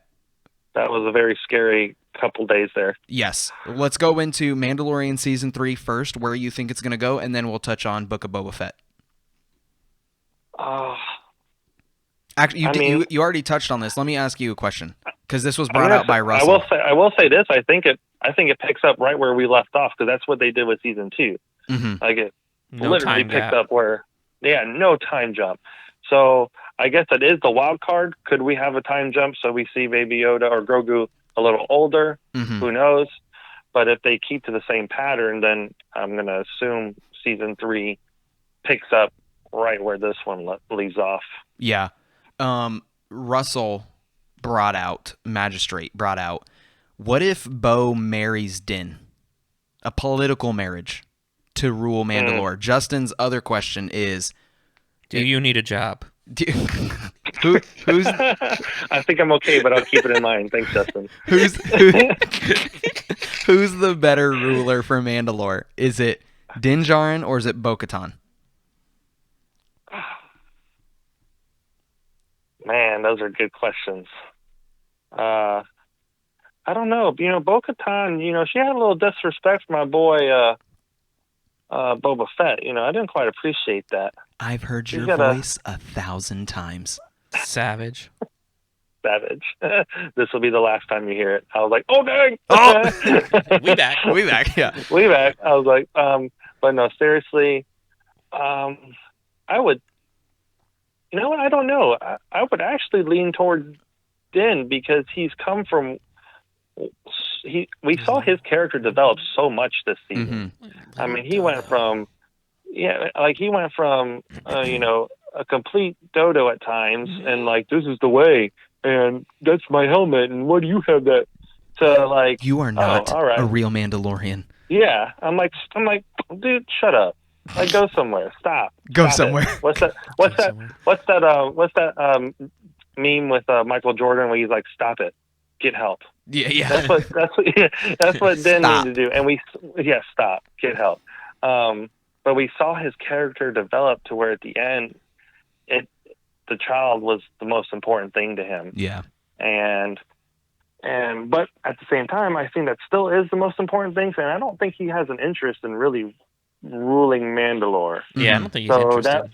That's where that whole political marriage kind of deal, where she can handle that through that arrangement, would come in handy. So I don't know. I guess we'll see. It's going to be exciting for sure. Did you play Knights of the Old Republic?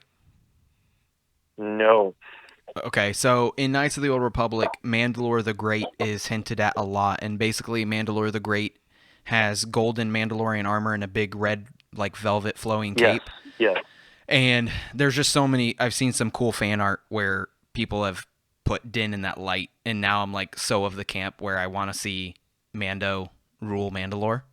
Like, well, in previous episodes he had mentioned about the restoration of, like, I'm pretty sure he had talked about it. Like, just that was their goal, of restoring the Mandalorian way. Mm-hmm. So I guess they could get more into that as well. That is still an interest of his. So yeah.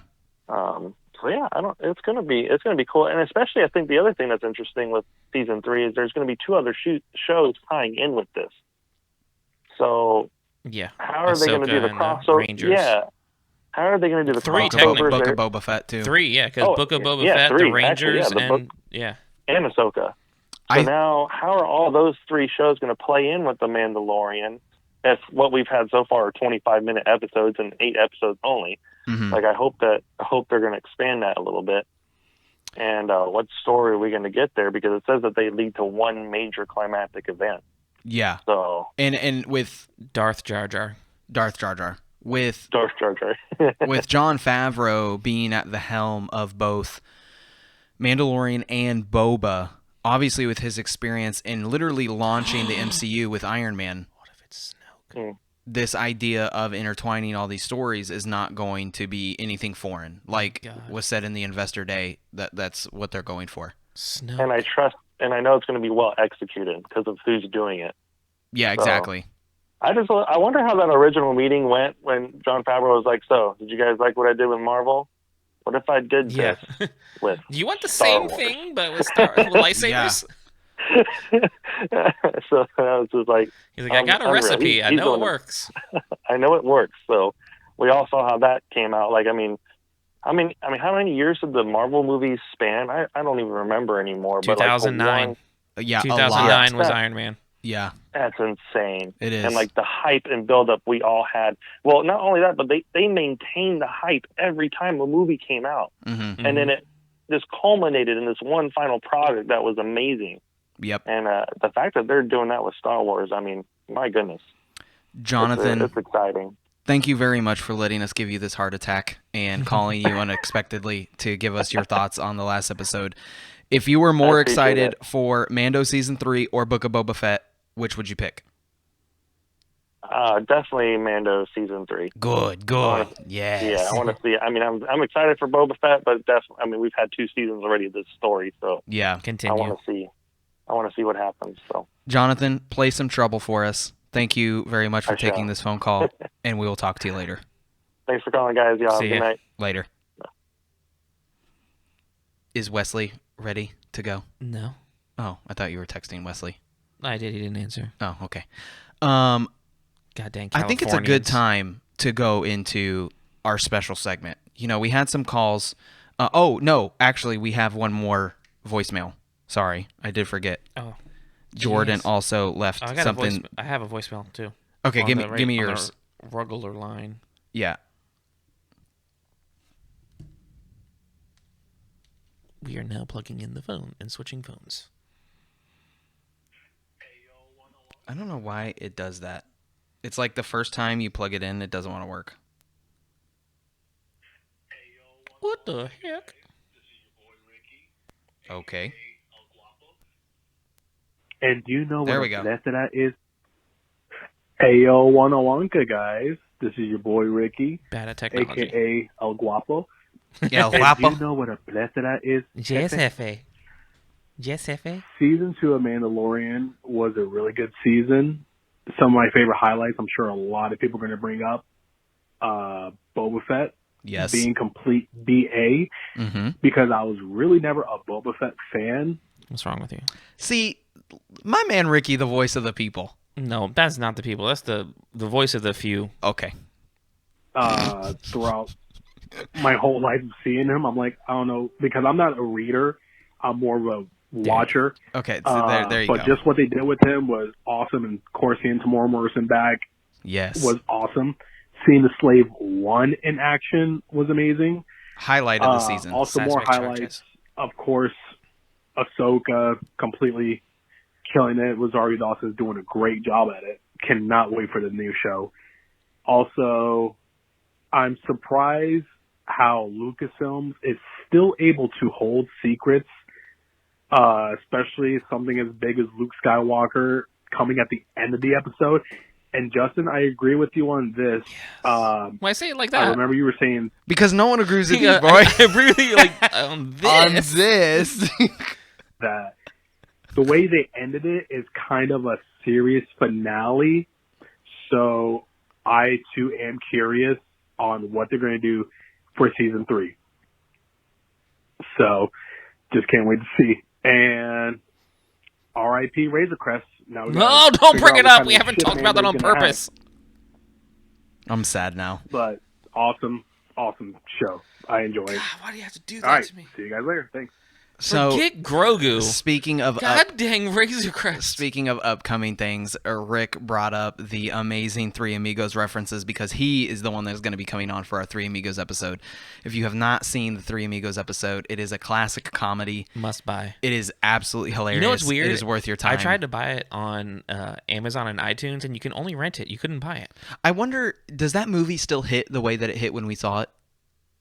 Or is it feel like nostalgia? I mean, I was watching it when it was already an old movie. It was out in the 80s. Uh-huh. So it's not like I watched it in theaters when it was released. Yeah. That movie's so good. That movie is good. Guys, we do have one more. Oh, go ahead. Oh, we have another? Yeah. Okay. I was saying we can talk about another movie that was yeah, just no, released. we will. We did already speak to Jordan Grip, our Cantina Splicer, earlier, but he did leave us another voicemail earlier that he wanted us to talk about with some points. Hearing somebody's point twice. Yep. What's up, guys? It's the Casual Kid, a.k.a. Jordan, calling to give in some hot takes on Season 2 and predictions no one will remember of the Book of Boba. Oh, But Book of first, Boba. As this is a Cantina podcast, I am drinking from Terrapin Brewing out of Athens, Georgia. High and hazy IPA. It's a good IPA, kind of mellow, but it's easy to drink. Give it about a 6 out of 10. I love Jordan's He's very radio prepared voice. for this. I know. I love it. He's on it. I love it. So moving on to Mando Season 2, I want to say this. It was basically Iron Man 2. Now, what I mean by that is that Iron Man 1 was a groundbreaking movie that showed the side of Marvel Universe that the average fan or moviegoer had never seen. I like Yes. it. I like where Master it's going. storyteller Jon Favreau did the same thing with Mando Season 1. It showed a side of the Star Wars universe that the average fan or TV viewer had not seen, with some amazing surprises. Mm-hmm. How did they follow that up? By making Iron Man 2. Building on the universe put in place, as well as creating branches and offshoots for other movies and characters like Nick Fury He's reading and this. Black Widow. Mando Season 2 did the exact same thing. But I feel it was better executed and brought way more hype for the spin-offs of Ahsoka, Rangers of the New Republic, and Book of Boba Fett. As long as we don't get Iron Man 3 Overall, next. I'll remember Season 2 for the characters it brought to live action, especially the episode The Jedi, which is my favorite episode of the entire season. Also, the music was Come back to that. fantastic and perfectly scored. Honestly, I can't remember the last time I saw a show that had music that invoked the exact emotion that it needed to. But now, let's talk about the Book of Boba Fett for a second, and some of the ridiculous predictions I have. Yes. Number 1, Han Solo will be referenced or cameoed during the show. Okay. I don't care if it's too much fan service or unnecessary. Jordan is CGI, on fire with CGI this. or non-CGI? I think it's going to be CGI. CGI. But I don't want it to be CGI, but I think that's what they would do. at this point, with Jabba being dead, is this a Boba versus Han thing, or is this because the bounty's gone? Like there's nobody to pay him. But he's also the one that froze him in carbonite, and That's what I'm saying. Like, is this a revenge story? You for Han's it? got to get his last word. So type it's of a thing. Han that has to get it, not Boba. I think this is Han has to get his last word. Gotcha. That's a I great think idea. the response Yeah. from the fan base regarding Luke being in the finale will bring another legacy character to the show, and it makes the most sense for it to be Han Solo. 2, Mando will make a cameo. Yes. Even if it's just one episode or a stinger at the end of the season, to wrap things up, it needs to give an update on him and where it leads to Mando Season 3. Third, So he's saying that in a it's gonna be delayed aspect, which we talked about earlier. Mm-hmm. things up, it needs to give an update on him and where it leads to Mando Season 3. Third and final prediction, we might see how Han lost the Millennium Falcon. Maybe just a reference or show him losing it. 'Cause he or doesn't have ending it in up Force Jakku. Awakens. I don't care. I think we need to know the entire story of how he lost the Millennium Falcon. If it's already out there, I'm sorry. But you know what? That's all I have. Sorry it was really short. Wanted to make sure I got it into the 3 minutes. Have fun, guys. I'm really looking forward to the off season. Bye! So Jordan definitely made some amazing points. Han Solo showing back up would be absolutely mind-blowing. I definitely don't want old man Harrison Ford. I would need a CGI. I think definitely. I mean, we could have the actor from Solo reprise his role, but I think they would go for CGI. It would have to be. It would have to be. At this point, thank you very much, Jordan, again for leaving that voicemail. We are going to be going into our. We'll be talking about our special segment. So that is all for the call-ins. Excuse me, for the Mandalorian season 2 Don't forget, next week we will be talking about Mandalorian Season 2 as a whole. Now, the way that me and Justin are going to be doing this is we're going to be breaking down the season character by character. And we wanted to take a different approach to this because... Then going chronologically episode by episode. Because we do that already. So we want to talk about each character, their individual traits, what we loved about them. Exactly. Character building and stuff like that. And right now we are going to be going into our special segment, which is Wonder Woman 84. I want to talk about some Wonder Woman. Hello. Hello. Liz, I have to let you know legally, because of the state of Florida, you are being recorded for the Konkon's Cantina podcast. My life. Oh, so you didn't get... Okay. Yep. Okay. Yeah. Prepared much? God. Did you not get my text? No, I don't have my phone. Why? What you saying? Well, you're not dead, so it can't be that bad. Am I really being recorded right now? Yes. Should I tell you what just happened or not? Yeah, tell me. London got shocked, and I was trying to call you to tell you that her hand was wet, and she pulled a charger out of the wall and got shocked, and I was trying to get a hold of you. Okay, so now she's spilled hot chocolate and burned herself, and then got electrocuted tonight. You guys got She's some okay. kids. I'm not okay. See what happens when I'm not at home? Jeez, fall Anyway, apart okay. quick. She's good. I'm okay. What's up, guys? We back. It's your girl. It's Liz. Back at it again. Yeah. Liz. Coconutty XOXO. on Liz, Insta. get to a quiet place. We are going to talk about the dumpster fire that is Wonder Woman 1984. 1884. 1880. It might as well have been 1884. New York City. Oh, it's Washington, D.C. All right, so real quick, we're going to just round table this. Thoughts going into Wonder Woman 84. Justin first. I was super excited. I love the 80s. I loved the color scheme of the posters. I had extremely high hopes for this movie. Liz. I didn't really care either way, but I support my husband in watching these things. But I'm a DC girl, so I was like, okay, I'm gonna give this a try. And I, yeah, that was my thoughts. I am not a DC boy. I'm a Marvel boy. The colors, amazing, yes. Pedro Pascal, amazing, yes. There's not a scale to represent how unexcited I was about this movie. Okay. And I hate to say that I told every single freaking person on the face of the planet, I told you so, but I freaking told you so. Thoughts after. After the movie, Justin. You're just mad because I'm right. It's Justin, thoughts after. You take that approach for everything. That's not true. Thoughts after. Thoughts after? I literally texted you and said, that was a hot mess. Liz? I thought that didn't go as expected, but my nap was okay. I got 40. I want to say we were 45 or 50 minutes into this movie. It's like, what's happening? And we were watching this movie with other people, and I literally went, I hate to be rude, but can you pause it? Like, I gotta see where we're at. And the movie was paused, and when I saw that we were like at the 50-minute mark and nothing had happened, it was at that point I got comfortable and actually tried to go to sleep. But what was happening on screen was I don't really have words for it at the moment, that I literally couldn't fall asleep. My thoughts after was that is the worst movie I've seen in the last decade. No, then you've not seen Suicide Squad or... Suicide Squad was better. No, it wasn't. That was... Cats was better. Oh, I turned that off. Cats was better. Cats actually had a plot that carried through the movie. Like, if you asked me what was Cats about... because it's literally a Broadway musical. I would hope it has a plot. It did. Super famous. You know what didn't have a plot? Wonder Woman 84. If it did, I'm still looking for it. Exactly. Patty Jenkins. Now, Patty Jenkins... The director. That's the director. I'm going to give her the benefit of the doubt. This was the first movie of hers that I've seen personally, that I know of.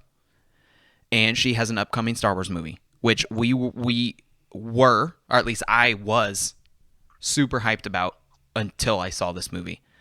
So I'll just start. So my first offense was she was the director. Okay. Then I found out she was on the writing staff.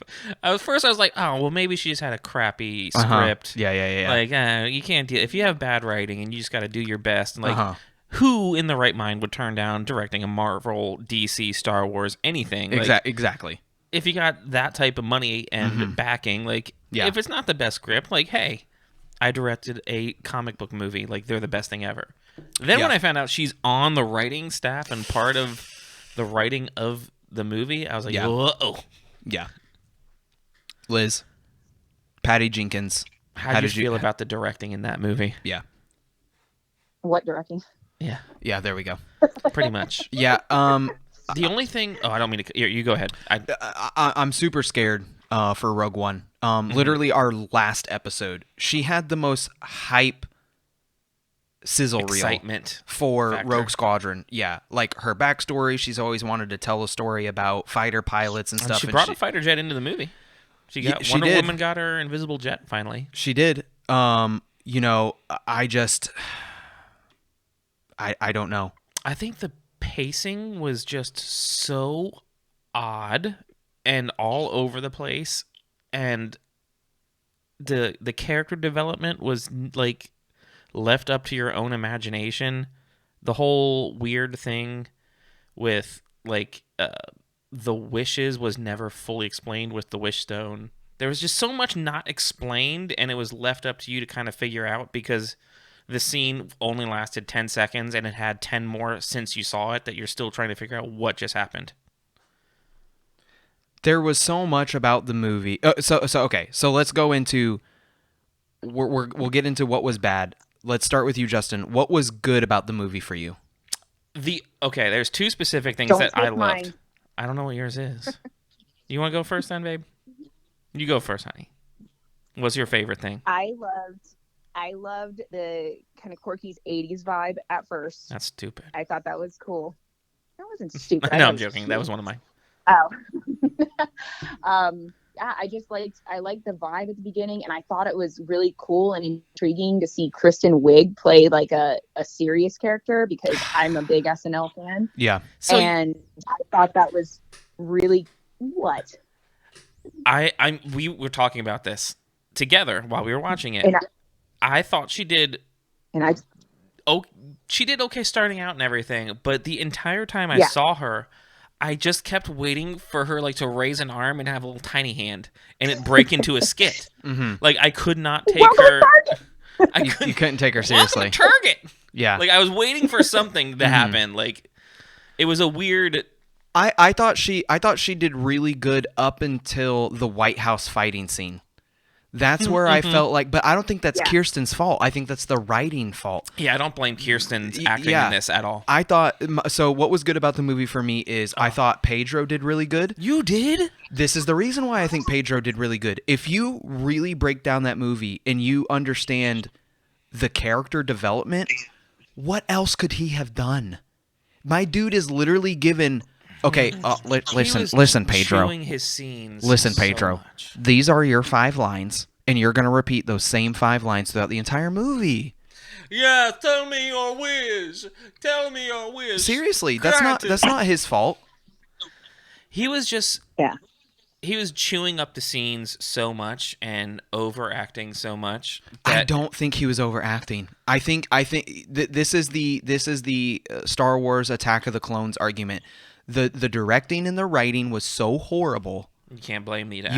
You can't blame the actor. And I think that he did. I'll give that a pass because I know he can act. So I will give that a pass. Especially the very first scene when he meets his first investor, and his investor is about to walk away. Oh my god, I can't think of his name because I don't have my phone in front of me that I have my notes on.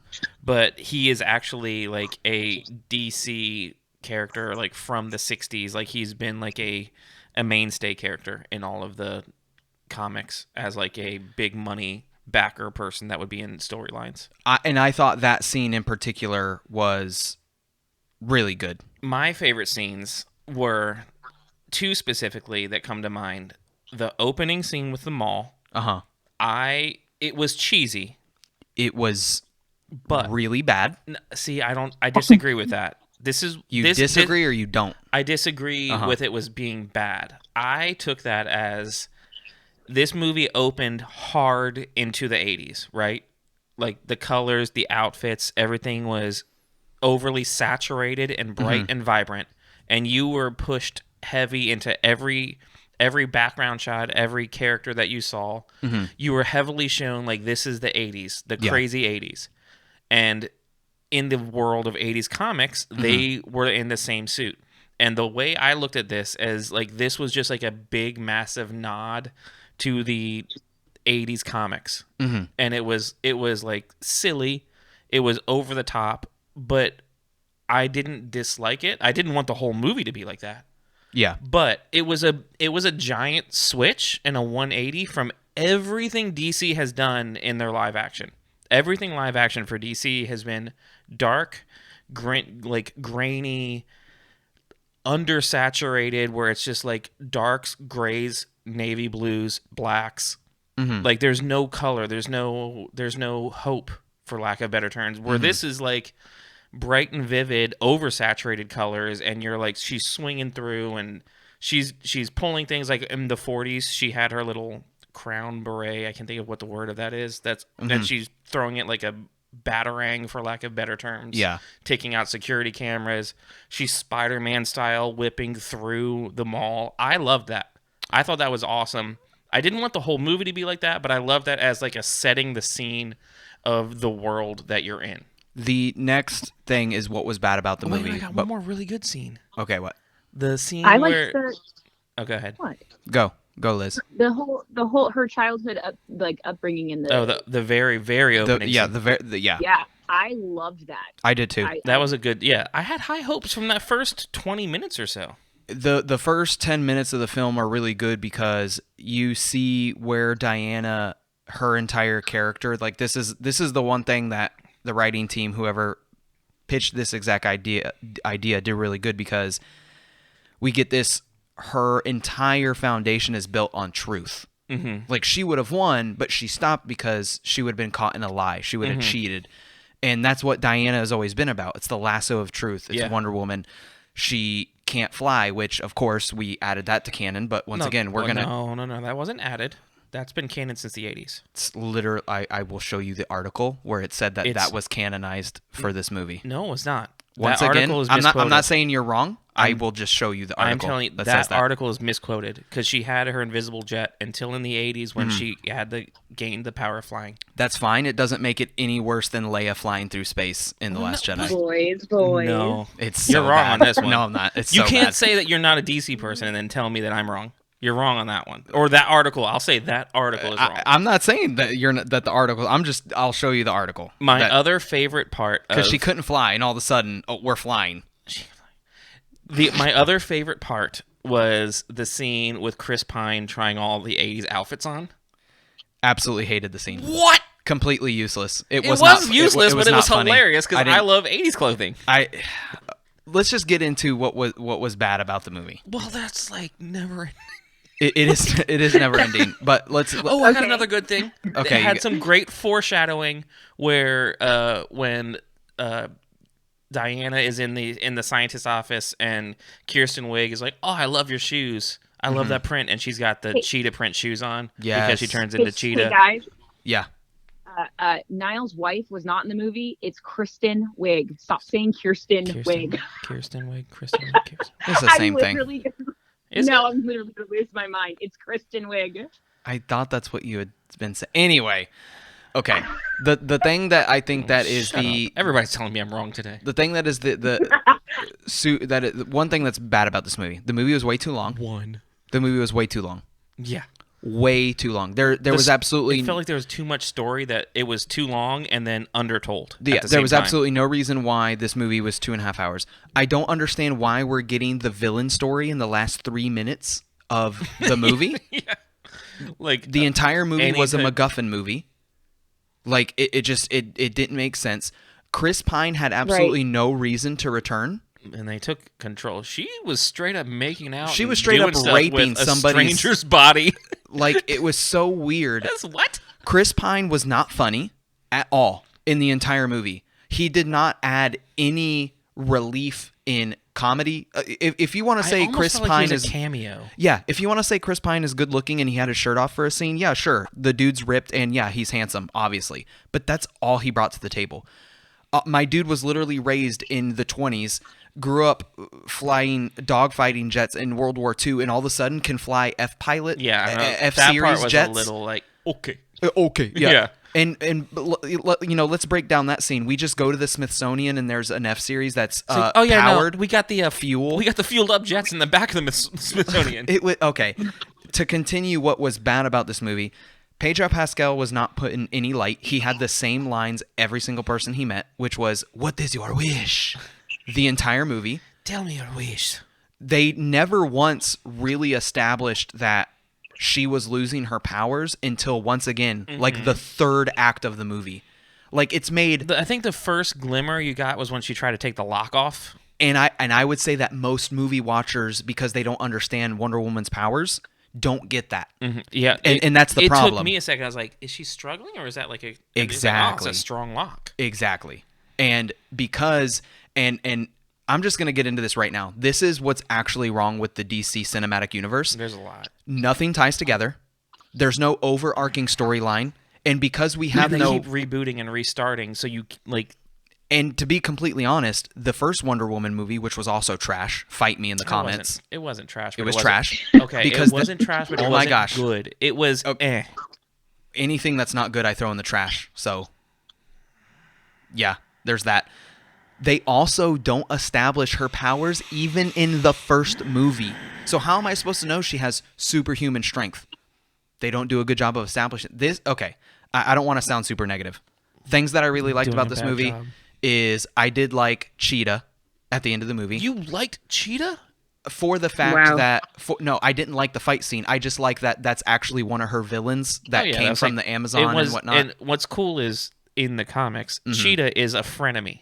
Exactly. And they kind of portrayed that, but they went a little she just kind of for literally zero motive given to the character, flipped on her. Yeah. Except I don't want to give up the power, which is stupid. Yeah. But in the comics, she's like she's like a Joker-esque to Wonder Woman, but she's not as crazy evil. She's more of a frenemy. Kind of like Catwoman to Batman type of a thing.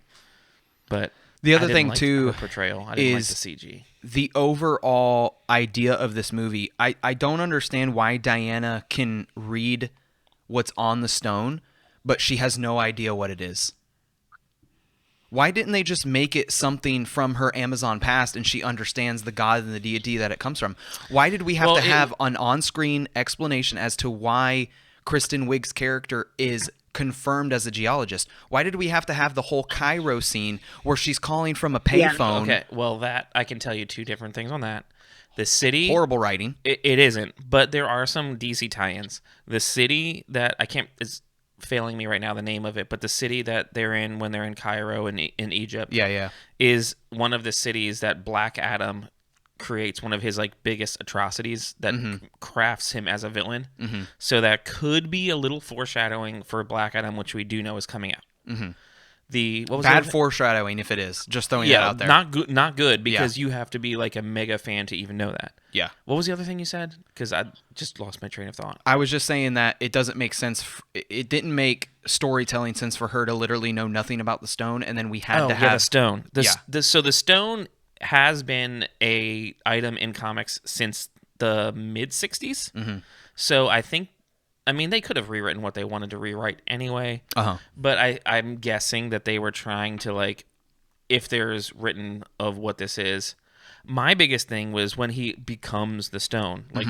First of all, why not make go, Liz? Go because I was Make him look like a villain. Make him be the villain. Hold on, no, send it, Liz. No.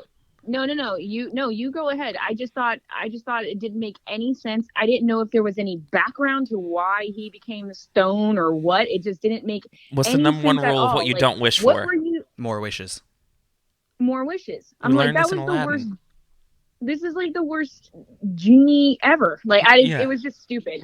I was like, okay, and how does this benefit his son? I don't know. The whole thing was really weird. The first thing it was they were. The first thing you said is we learned this in Aladdin. You never wish to become the genie. Yes. Well, That's true. I was funnier than it's storytelling at its finest, where we have kind of the universal rules. We have the suspension of disbelief that was pushed so far to the envelope in this movie that just didn't make sense. Why not have Pedro Pascal turn into an abomination type character where he is stony, jagged, geometric of some sort, and he's the villain. He is the stone. Like, he is a Hulk type character that's covered in rock and crystal, and now he's the stone. And then we have Wonder Woman fight him. Like, where did the suit of armor come from? It was in her apartment. When did she go back to get it? Now, that is contradicting canon. Like, they totally changed her golden armor. Okay. Like, in canon, this was created for her by another Amazonian, like, quote-unquote armor maker, just call her for lack of better terms. And in this, they made it, this is, your heritage. This is one of the first Amazonians that sacrificed herself, and we had to search, which ended up being a really, like, one of the best parts, was the stinger with... Yeah. And that's a highlight for me. Yeah, for me too. But, like... I mean, I know what I'm wearing to Comic-Con. Okay, do it. I'll let you wear it. Yeah. I thought it was cool. I'll make some guacamole in that armor. Okay. You're the worst. Okay. What would have made this movie better for you? And I already have an answer if you want me to go first. Go for it. Okay. If you don't take any of the time out of this movie, but you rearrange the entire movie, it could have been better. 1, if we would have started the movie off with baby Pascal in the scene that we explained was at the end, and we explain him growing up through school, getting bullied. He's poor. We see the holes in his shoes. Then we see him growing up through junior high. He starts putting on the tux, a very Barney Stinson-esque How I Met Your Mother type character. He's using the suits to make up, to compensate for everything, right? He's quote like a con man. What's the Will Smith movie? Oh my God, Dreams. The one where he's trying to for his son, Chasing Dreams or whatever. That I know Will what you're Smith talking about. is. The Pursuit of Happiness. Pursuit of Happiness. If we would have gotten that first and then cold cut right to Diana and the baby, so we get both main antagonists. We get as baby kids. Diana and baby Pascal. We get Pascal first, then we go into the Amazon. Then we start getting a storyline where it's like the stone is introduced, and then why didn't we steer into the black market thing? Yeah, I know. Like, that was like... Why couldn't Pedro Pascal be like some black market overlord? And that's where this all came from. Because the movie points it in a way... Cheetah was unneeded. Like, Cheetah's a great Wonder Woman villain. Imagine if Cheetah was not in the movie, though. How much worse would have that movie if have they been? would have developed Pedro into being a better villain... Yeah, well, we didn't need two villains in the same movie. The other thing that would have made this movie better for me is, why does nothing happen to Pedro? Why does he have the running into his kid's arms at the end and he gets a happily ever after? We did it. Like, what? Yeah, I don't know. That was also something that irritated me. I was like, what? How does that even, what? Yeah. And I also did not understand how they never, like, once he becomes the stone, they never once explained that now magically once you grant your wish, you get something in return. Like, that was never part of the stone originally, and then it became something that he just was doing. At least granted, it was an hour and 45 minutes into the movie, but Chris Pine, probably the only thing that he offered to the movie was, it's the monkey's paw. You know, what gives... I don't know what a monkey's paw is. It's an ancient thing. Like, if you're given something has to be taken in return. That's great storytelling when they literally explain nothing. And they explain it an hour and 45 minutes into the movie. Yeah. Like, nothing was set up. And back to the 80s scene, back to the beginning. For me, that felt very PG. You're talking about the opening scene. Yeah, the mall scene. Yeah, very PG. I agree. It did not feel... Yeah. This was a PG-13 movie. This felt very PG. Why was everybody sliding across tile floor throughout the entire movie? God forbid somebody, I don't know, go through a wall? Like, we have people with superhuman strength, but everyone's like Bruce Lee 1-inch punching people and they're going and sliding across tile. I didn't like... I didn't dislike that though. Like I said, that was one of the things that I did like. I felt like I was watching Adam West Batman, and what would have made this movie better is pows, kabooms, and punches when people. If they would have like went full camp and just like full, dude, set up a tent and a campfire and camp the entire movie. If they would have went full campy pows bangs, that honestly would have been better. Awesome. I really like that idea. I don't understand. The scene was already set for that. That would have been really freaking unique. And I back to what makes this movie bad. Why was first of all, it felt one slow motion scene. One. What was those? One. Not the 37 slow motion scenes that we got in the movie. When Wonder Woman was running, why was I watching Smallville? Why was like I watching weird Amazon scream? Why was I watching Smallville on the CW? Why was I meeting Clark Kent meeting the Flash for the first time on Smallville? It was so bad. I do like the Wonder Woman theme song though. That like her weird Amazon-y like. Let's talk about the music. Oh, that was the only good thing about the music. Don't bring up Hans Zimmer. Hans Zimmer has done absolutely nothing but bangers. Anders, you are completely wrong. He is an amazing composer. This is the worst movie that he has ever written music for. Do you have his IMDb up, or can you get it up? Because the list of movies that Lion King. Gladiator, Dark Knight, the space movie, the space movie. I don't have a phone in front of me, so I'm not. The space movie. What's his name? I'll pull it up now. Yeah, I'm pulling Hans Zimmer. Interstellar. Oh yeah. Well, he's done a lot of Christopher Nolan stuff. Dunkirk, Blade Runner, the best 80s music ever. Some of the best synth music, and yet we got this abomination. He's done a ton of now that you said that, Interstellar, Batman versus Superman. He did DC stuff. Chappie. Oh, he did Chappie? The Dark Knight Rises, Man of Steel, The Lone Ranger, Spider-Man 2, Inception, Sherlock Holmes, Baby Boss, Pirates of the Caribbean. Ever heard of it? How do we get Pirates of the Caribbean, The Dark Knight, The Dark Knight Rises, and then we go to the music that this movie had? I do like Wonder Woman's theme song. That is the one. But he didn't create that. Oh, yeah, he did. He did Wonder Woman, the first Wonder Woman movie. Okay, gotcha. And he did Batman vs Superman. And Yeah. Like that. It's not the. Yeah. But it's like another scream that's kind of like the same style. It was very like, you hear that, you know what it is. Yeah. But that's the only piece of music that I can pick out of that entire thing. The Last Samurai, Madagascar, Pearl Harbor. Ever heard of it? Anders, you're wrong. Also, he's right because this movie. He's now right because of this freaking movie. Like, I don't know. This was thank goodness we did not pay. I like that. Hold on. My whole point is like, I was like, I like that song that sounds like this, but it's not like this because I can't remember it. But that's why I like it. Thank goodness. I can't even remember what I said I like. Thank goodness we did not pay premium to see this movie. It was free. It was $20 a month or whatever. Not for me. I saw it on somebody else's account. Oh. True. So I saw it for free. Thank goodness. And if you could have one wish, what would it be and why would it be? Could you have those 2.5 hours back? I don't know. Liz took a solid nap. I don't think she wants that back. Yeah. Liz, final thoughts. I just wish that they would have carried through with, like, dude, Connor, honestly, you kind of rewrote it exactly the way it should have been written. Like, I wish there would have been more story on a lot and, motive behind I don't know. The wishes thing just really threw me. How do the two of you guys think? Really good. How did the two of you think Gal Gadot did as Wonder Woman? Okay, so I love her. I think she's beautiful. Like, she's just gorgeous. Yes. I think that she needs to do more squats because Wonder Woman's original legs were thicker. That's all I'm gonna say. Yeah, she's got. We need some thunder thighs. She's got I sent you a picture, Justin, so you could throw it up there because I'm like, she was thicker than that.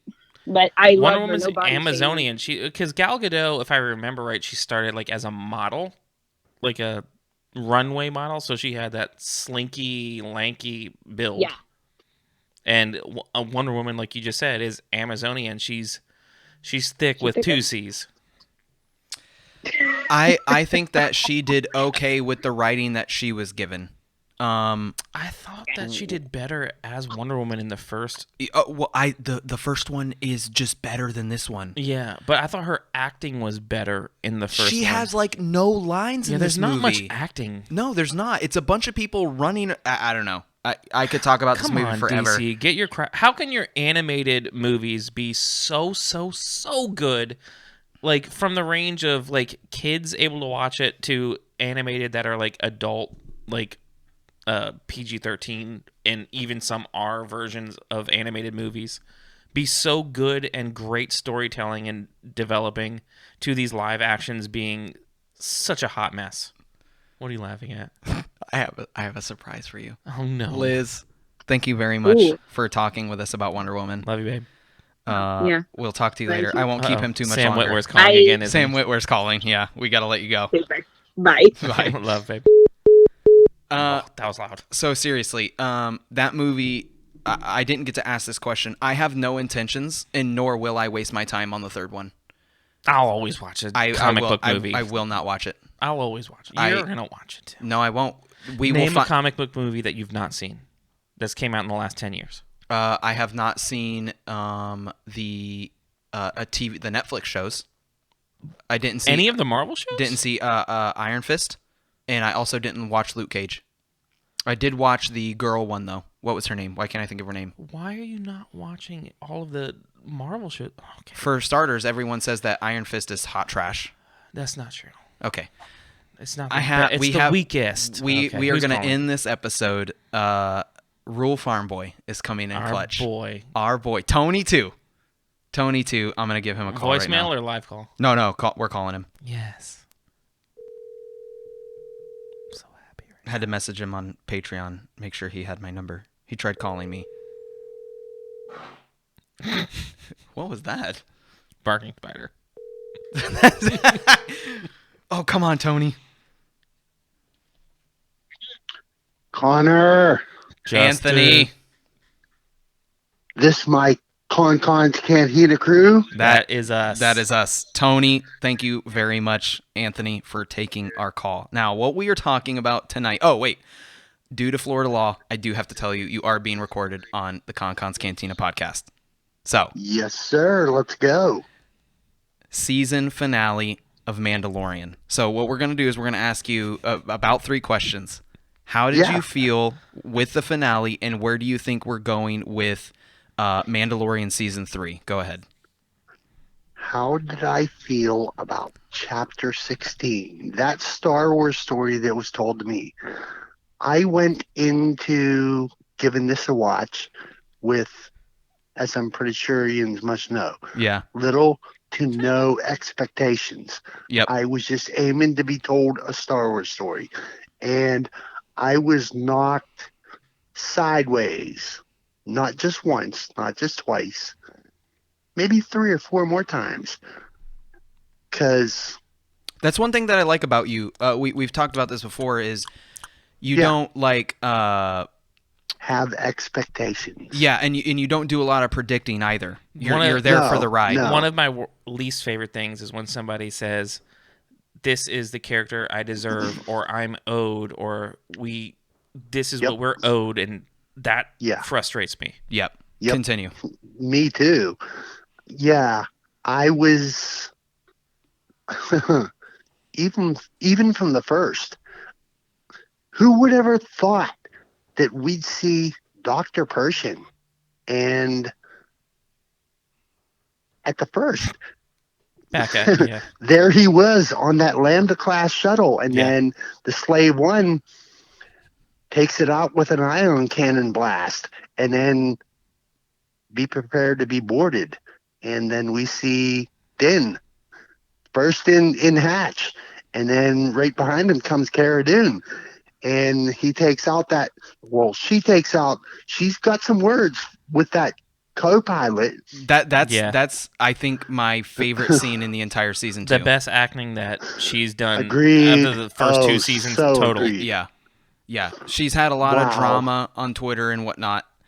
Not going to get into that, but I can scene. hope friends can separate the actress from the character. Yes. See, I know how to do that. Thank boy, you, Tony, with crushing the hottest of takes, and it's sad because It really is.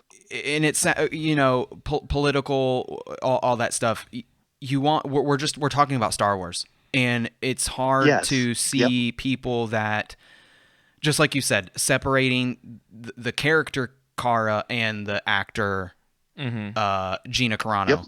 But this was her best acting by far. This scene sold me on her, and I'm glad that it happened in the last episode. It was kind of, for me, it was like a finally, like, she's acting well, because I've always felt for the past few times that she was in a scene, it was a little cringy, like, okay, like, you're so eager to say your line that you're not selling yourself. This was the first time that you saw some intensity in what she was doing. Yeah.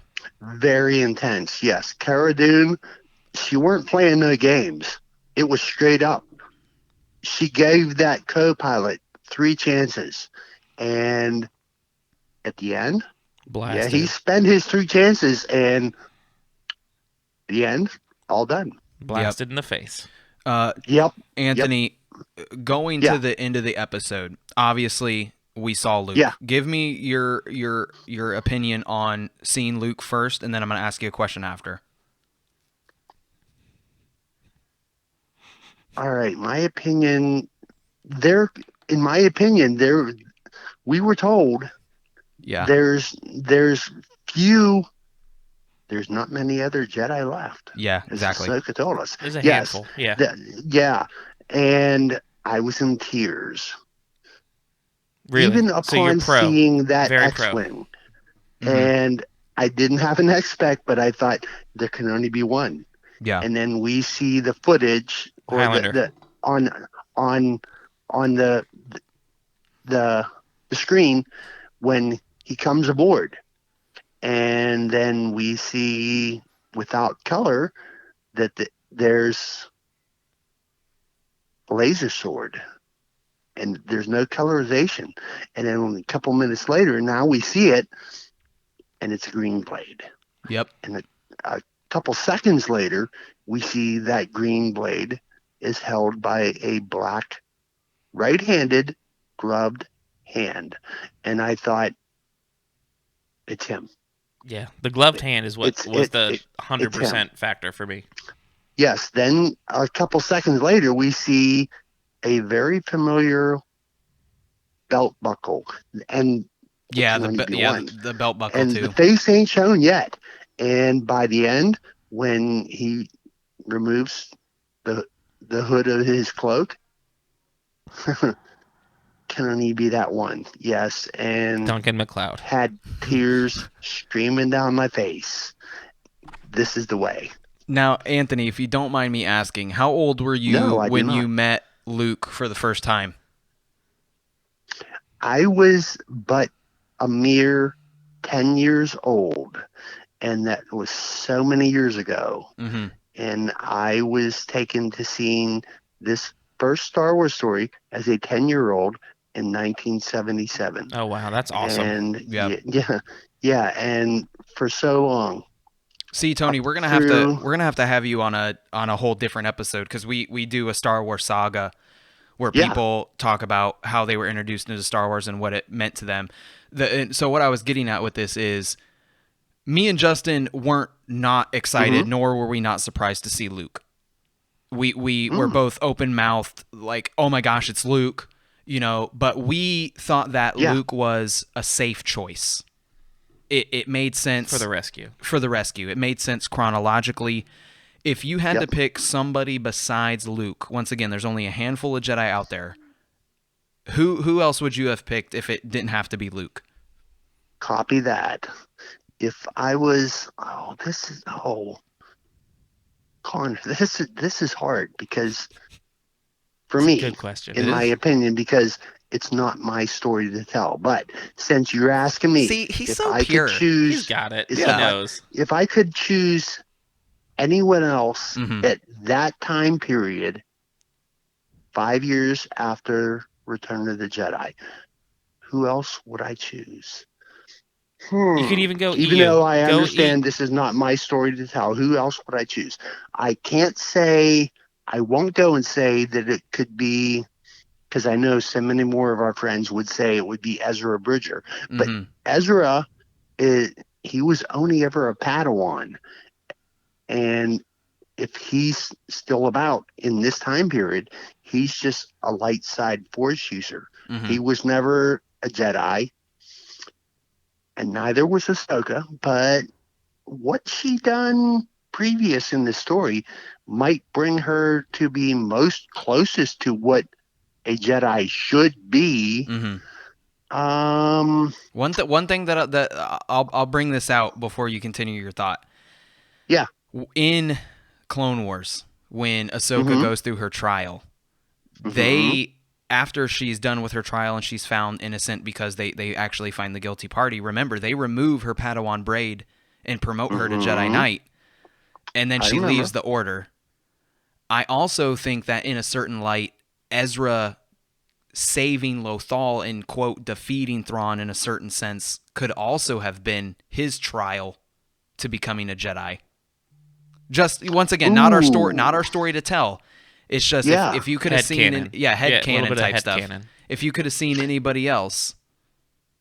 Ooh, now that gives me a thing to think on. So I'll spend my couple days off of work, and I'm now I got to go give that a look. But just say Mace Windu.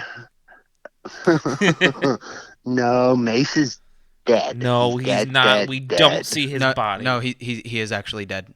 There's a book that says that he's deceased with his ABY when he dies, or BBY. I just found that out myself because in the Revenge of the Sith novelization. And Cal Kestis. Okay, so Justin's vote was Cal Kestis. Well, not Cal. Well, Cal. I thought Kyle. I really wanted to see Kyle Katarn would have been amazing. Yeah, with all the Dark Force references, seeing a Kyle Katarn could have just Dark opened... Troopers, immediately you go to Kyle Katarn. Exactly. Yes, I'm familiar with Kyle Katarn. But if I'm going to go to answer your question, who besides Luke, if I was telling the story or would have had a choice in, besides, I would think... You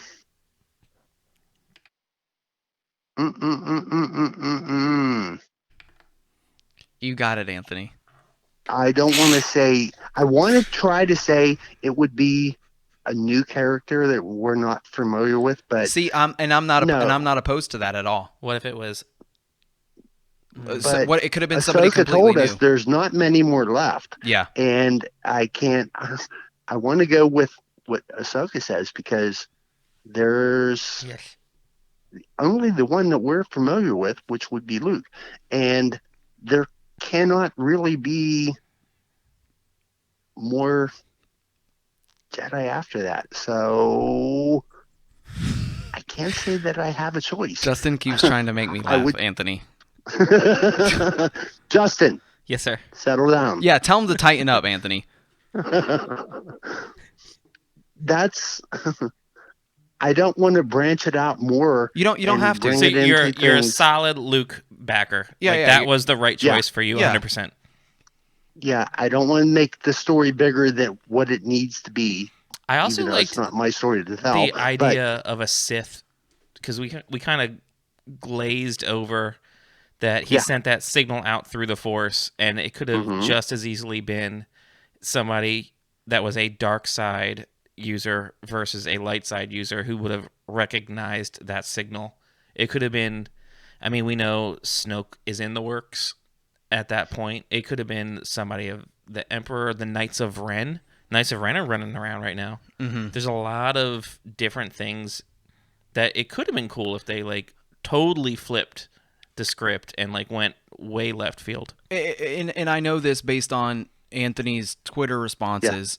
Which is, and this is one thing that I obviously like about you, Anthony, is there's not a lot of headcanon. It's very much what you see on screen, and it's very much what you're given.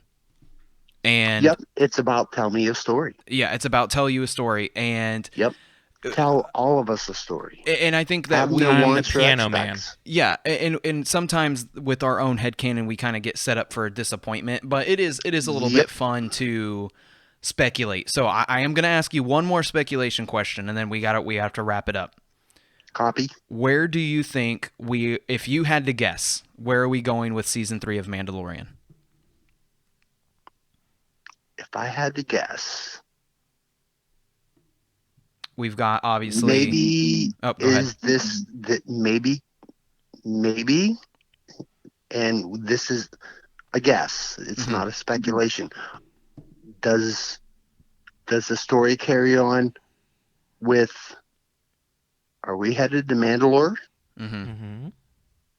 Does Din the last we've seen of Din with Costa Reeves and Bo-Katan? Yep. They wrapped up Moff Gideon, and Dr. Pershing also belongs to the New Republic now. Yep. So, does the story head to the freedom of Mandalore? That's a good point. I didn't think of. Like, they kind of walk off that Landa class with Pershing on there, and they all just start guns a-blazing. Like, what's he doing? Is he tied up on the Landa class? Yeah, Pershing's in the hands of the New Republic, and we've seen first place.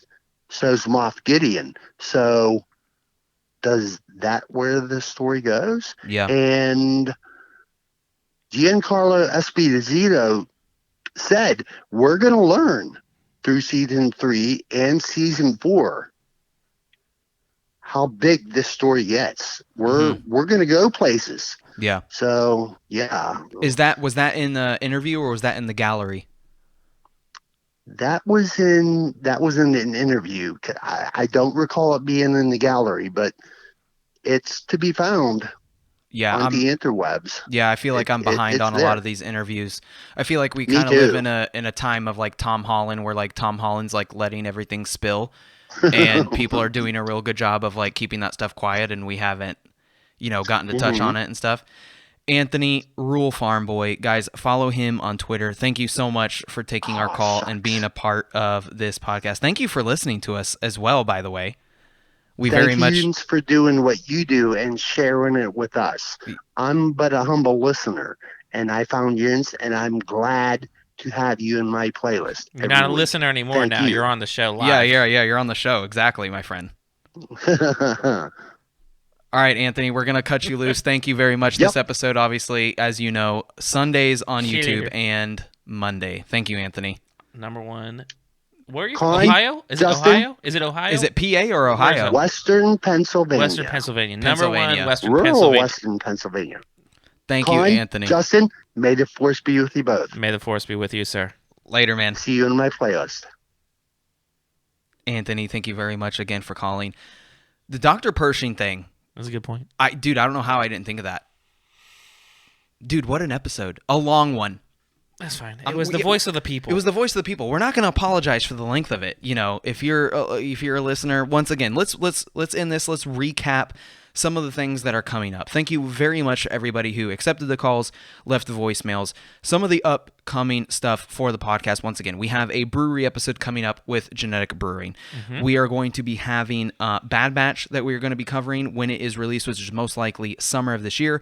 We will be covering the era of the High Republic, which is in January. Yes. The books will be released. Comics, everything dropping all of sequence. The Konkon's Cantina Book Club will be coming back with the first book of Thrawn, the first book of the trilogy by Timothy Zahn. Read it, listen to it, get it done so you can take part in that. And the voting for those things will be held on Facebook and Discord and Patreon as well. Of course, Deep Dive Character Studies is something that we'll also be bringing to the table. We'll also be talking about our favorite Star Wars movies, depending on how long the, quote, drought goes without the new content. Is how many of the Star Wars movies we'll begin to cover. The first one. And I think a lot of what we're going to do for character studies and movies is going to we're going to try to steer it into, we'll have relevance with new content coming out, so we can give you guys, if you don't know it already, some more deeper backstory on stuff before it happens. And we will be having our Patreon group Star Wars tabletop game. Now, this will be released for YouTube. You'll be able to watch. We'll be having live dice throwing. We'll be making full dungeon crawler type campaigns for our Patreon members only. That is how you will be able to participate. And of course, we have the Cantina twitch.tv/Konkons Cantina, and YouTube at Konkons Cantina. We'll be doing the Jedi Fallen playthrough with your boy, me, it's Konkon. Those will be 30-minute segments. Our first patron exclusive episodes will start recording this month. Yes, those are coming soon and swiftly. Guys, I was your boy, it's Konkon. And I'm Justin. Guys, Dang, plays music. Don't even say my name. He's like, and I'm Connor. There you go, say it. What's my name again? Jay Breezy. Jay Breezy, Justin. Right back. Guys, thank you very much for watching. Later.